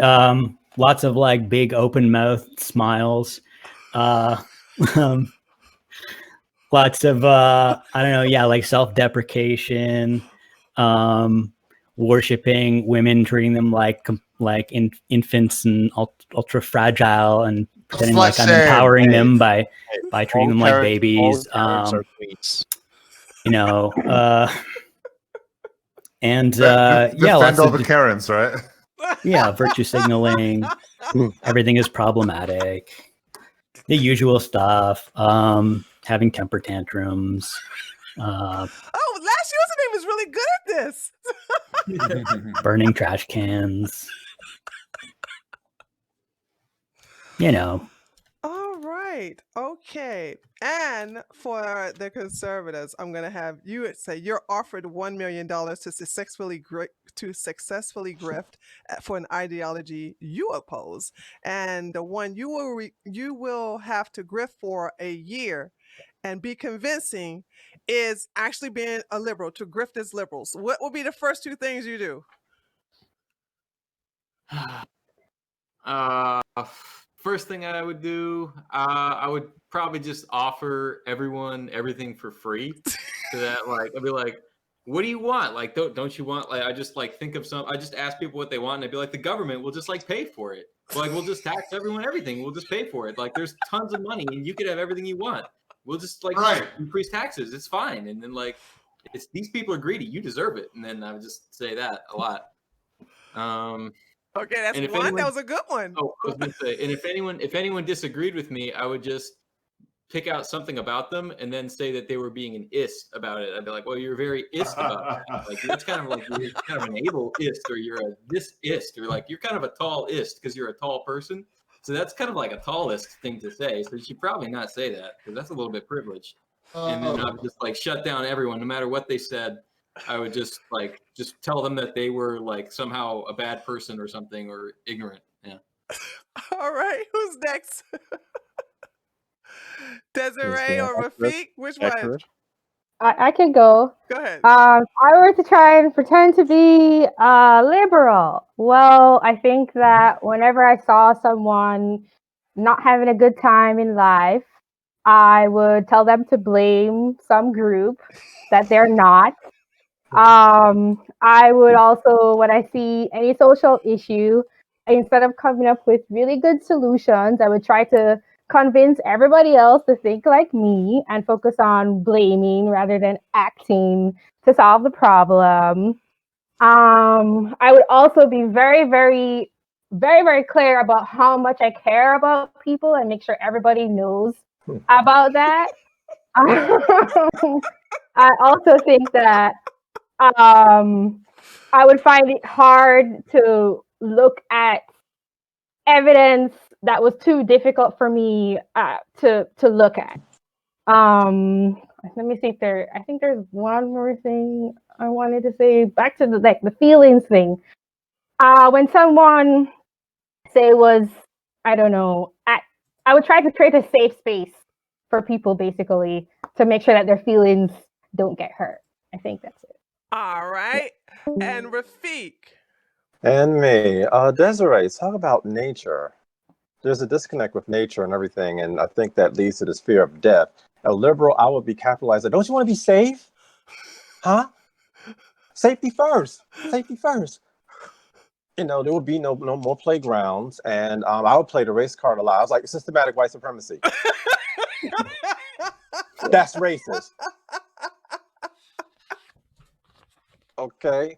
If whatever happens, if somebody like decides to get into an argument and everything, it's like, I'll just make excuses. He probably had baby mama drama. Okay. Or had a bad day at work. Or it's the white man's fault. Okay. I'll just be like, systematic white supremacy. No, he's a coon. If some black Republican comes like, no, he's a coon, Uncle Tom.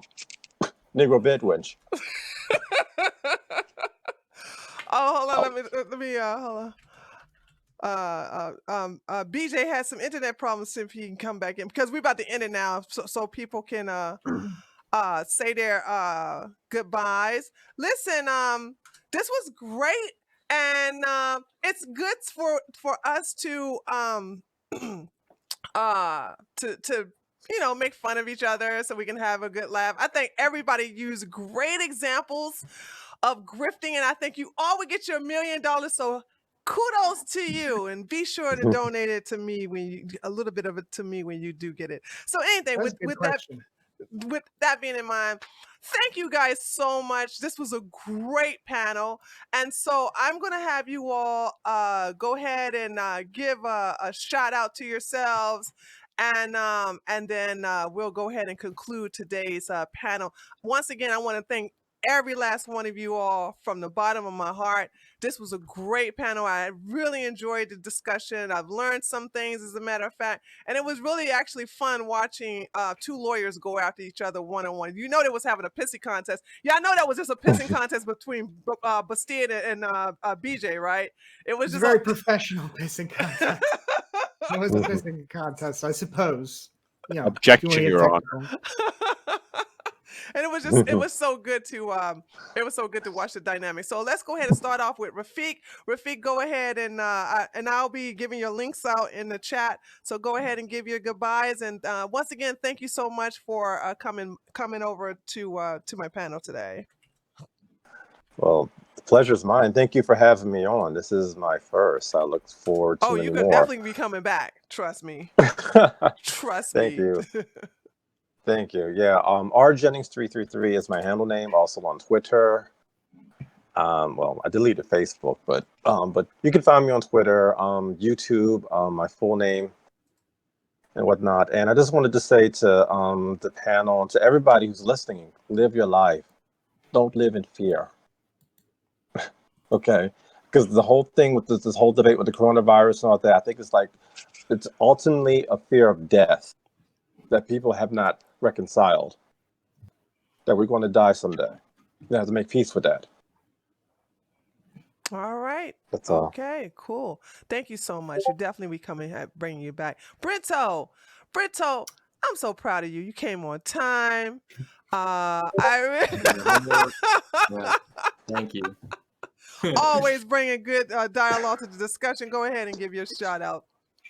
Oh, thanks, Tree. Hey, it was great being on the panel with everyone today. It was a really fun discussion, and it was great talking to everyone, and even chat. Reading chat the whole time was fun. So my stream is Twitch TV / BrentoBox, and I do political takes, political news, and discussions or debates if anyone wants to debate something. In Discord, I usually just have a link for Discord if anyone wants to call in. So that's it. If you guys just want to talk philosophy, I suppose, news, politics, or anything like that, stop on by. All right. Thank you so much. I really appreciate it. And our special guest, Desi-Rae, from Just Thinking Out Loud. Be sure to check out our channel, especially the PayPal debacle that I'm so glad has been rectified.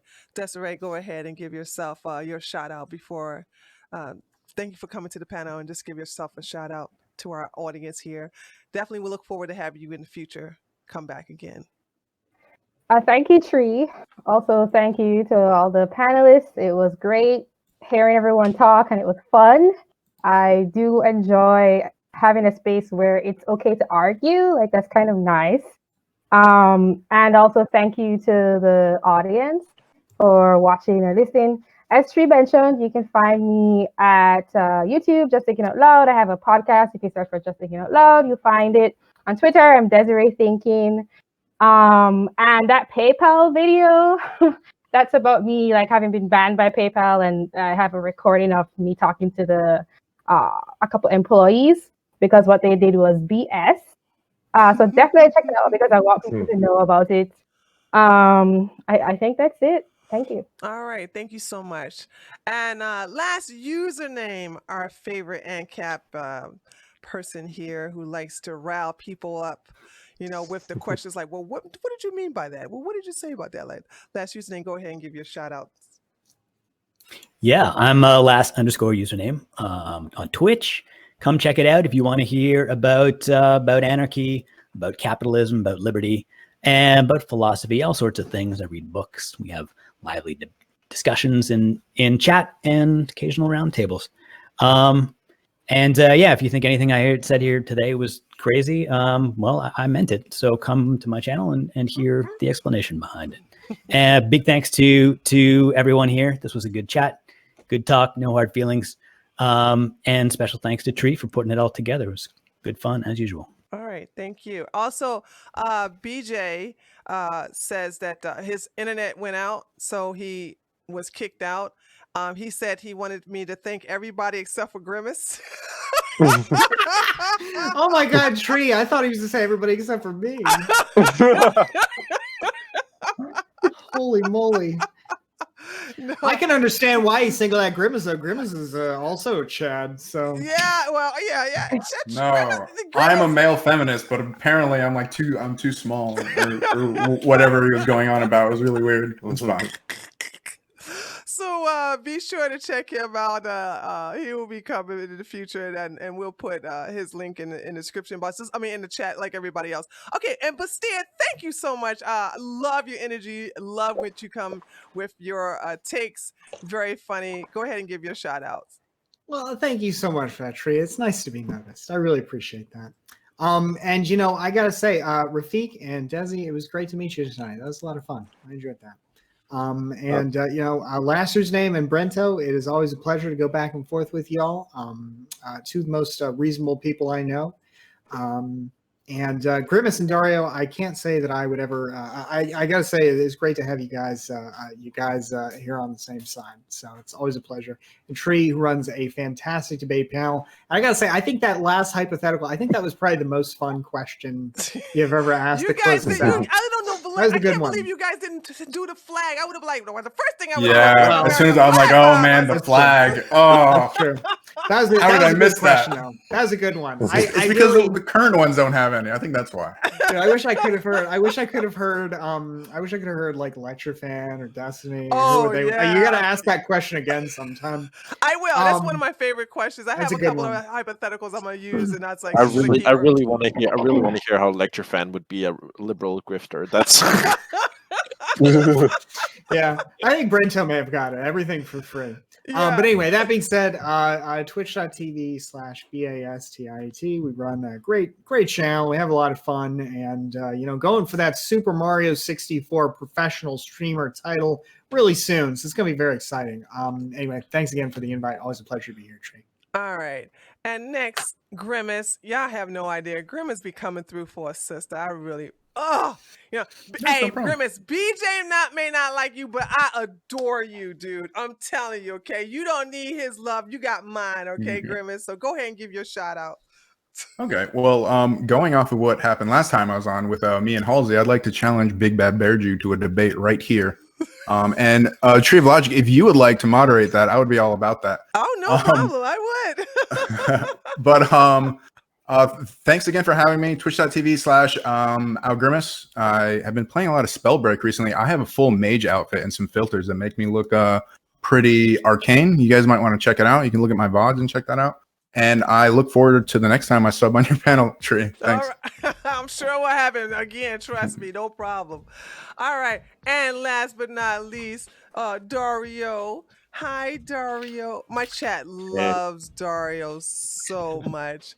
Because he friggin' looks like Adam Driver. Yeah. I'm not looking my best. I'm fucking tired. I got literally like an hour. Who told you to be up all day on Twitter, though? You know what I'm saying? It's your fucking fault. You should have went to bed. This is the thing about it is you've been up there on Twitter, and I don't know why people fuck around on Twitter. You do know that Twitter is a time consumer. It is basically it's a vortex for time. You get on there, you start arguing with other people. You're gonna be on there for fucking hours when you know you're supposed to be on my panel. So I don't feel sorry for you. This is what you get. Listen, when fucking Tanky spent like fucking hours calling me racial slurs, I feel like I gotta defend myself. I can't let that slide. So yeah. He did. If anybody wants to like look at that fucking shit show, you can go to twitter.com/Scuffdario or follow my Twitch Scuffdario as well. I'll be streaming again. For me, it's tonight. For you, it's I guess tomorrow night, where I'll be having 2 different debates. So yeah, check that out if you're into that. All right, then. The sun is coming out? Well, he's Dario? in Denmark. He's in Denmark. No, it's 6:30 a.m. So Yeah, he's in not America. All right, there, ladies and gentlemen. Thank you so much for stopping by. I will definitely be talking to you all again in the near future. So have a good day and enjoy yourself. And once again, thanks so much for stopping by. Have a good night, Tree. Bye. Have a good night. Bye. Good night, everyone. Morning, Dario. Good night. Night, everybody. Good night. All right. All right, guys. Wasn't that awesome? Yeah.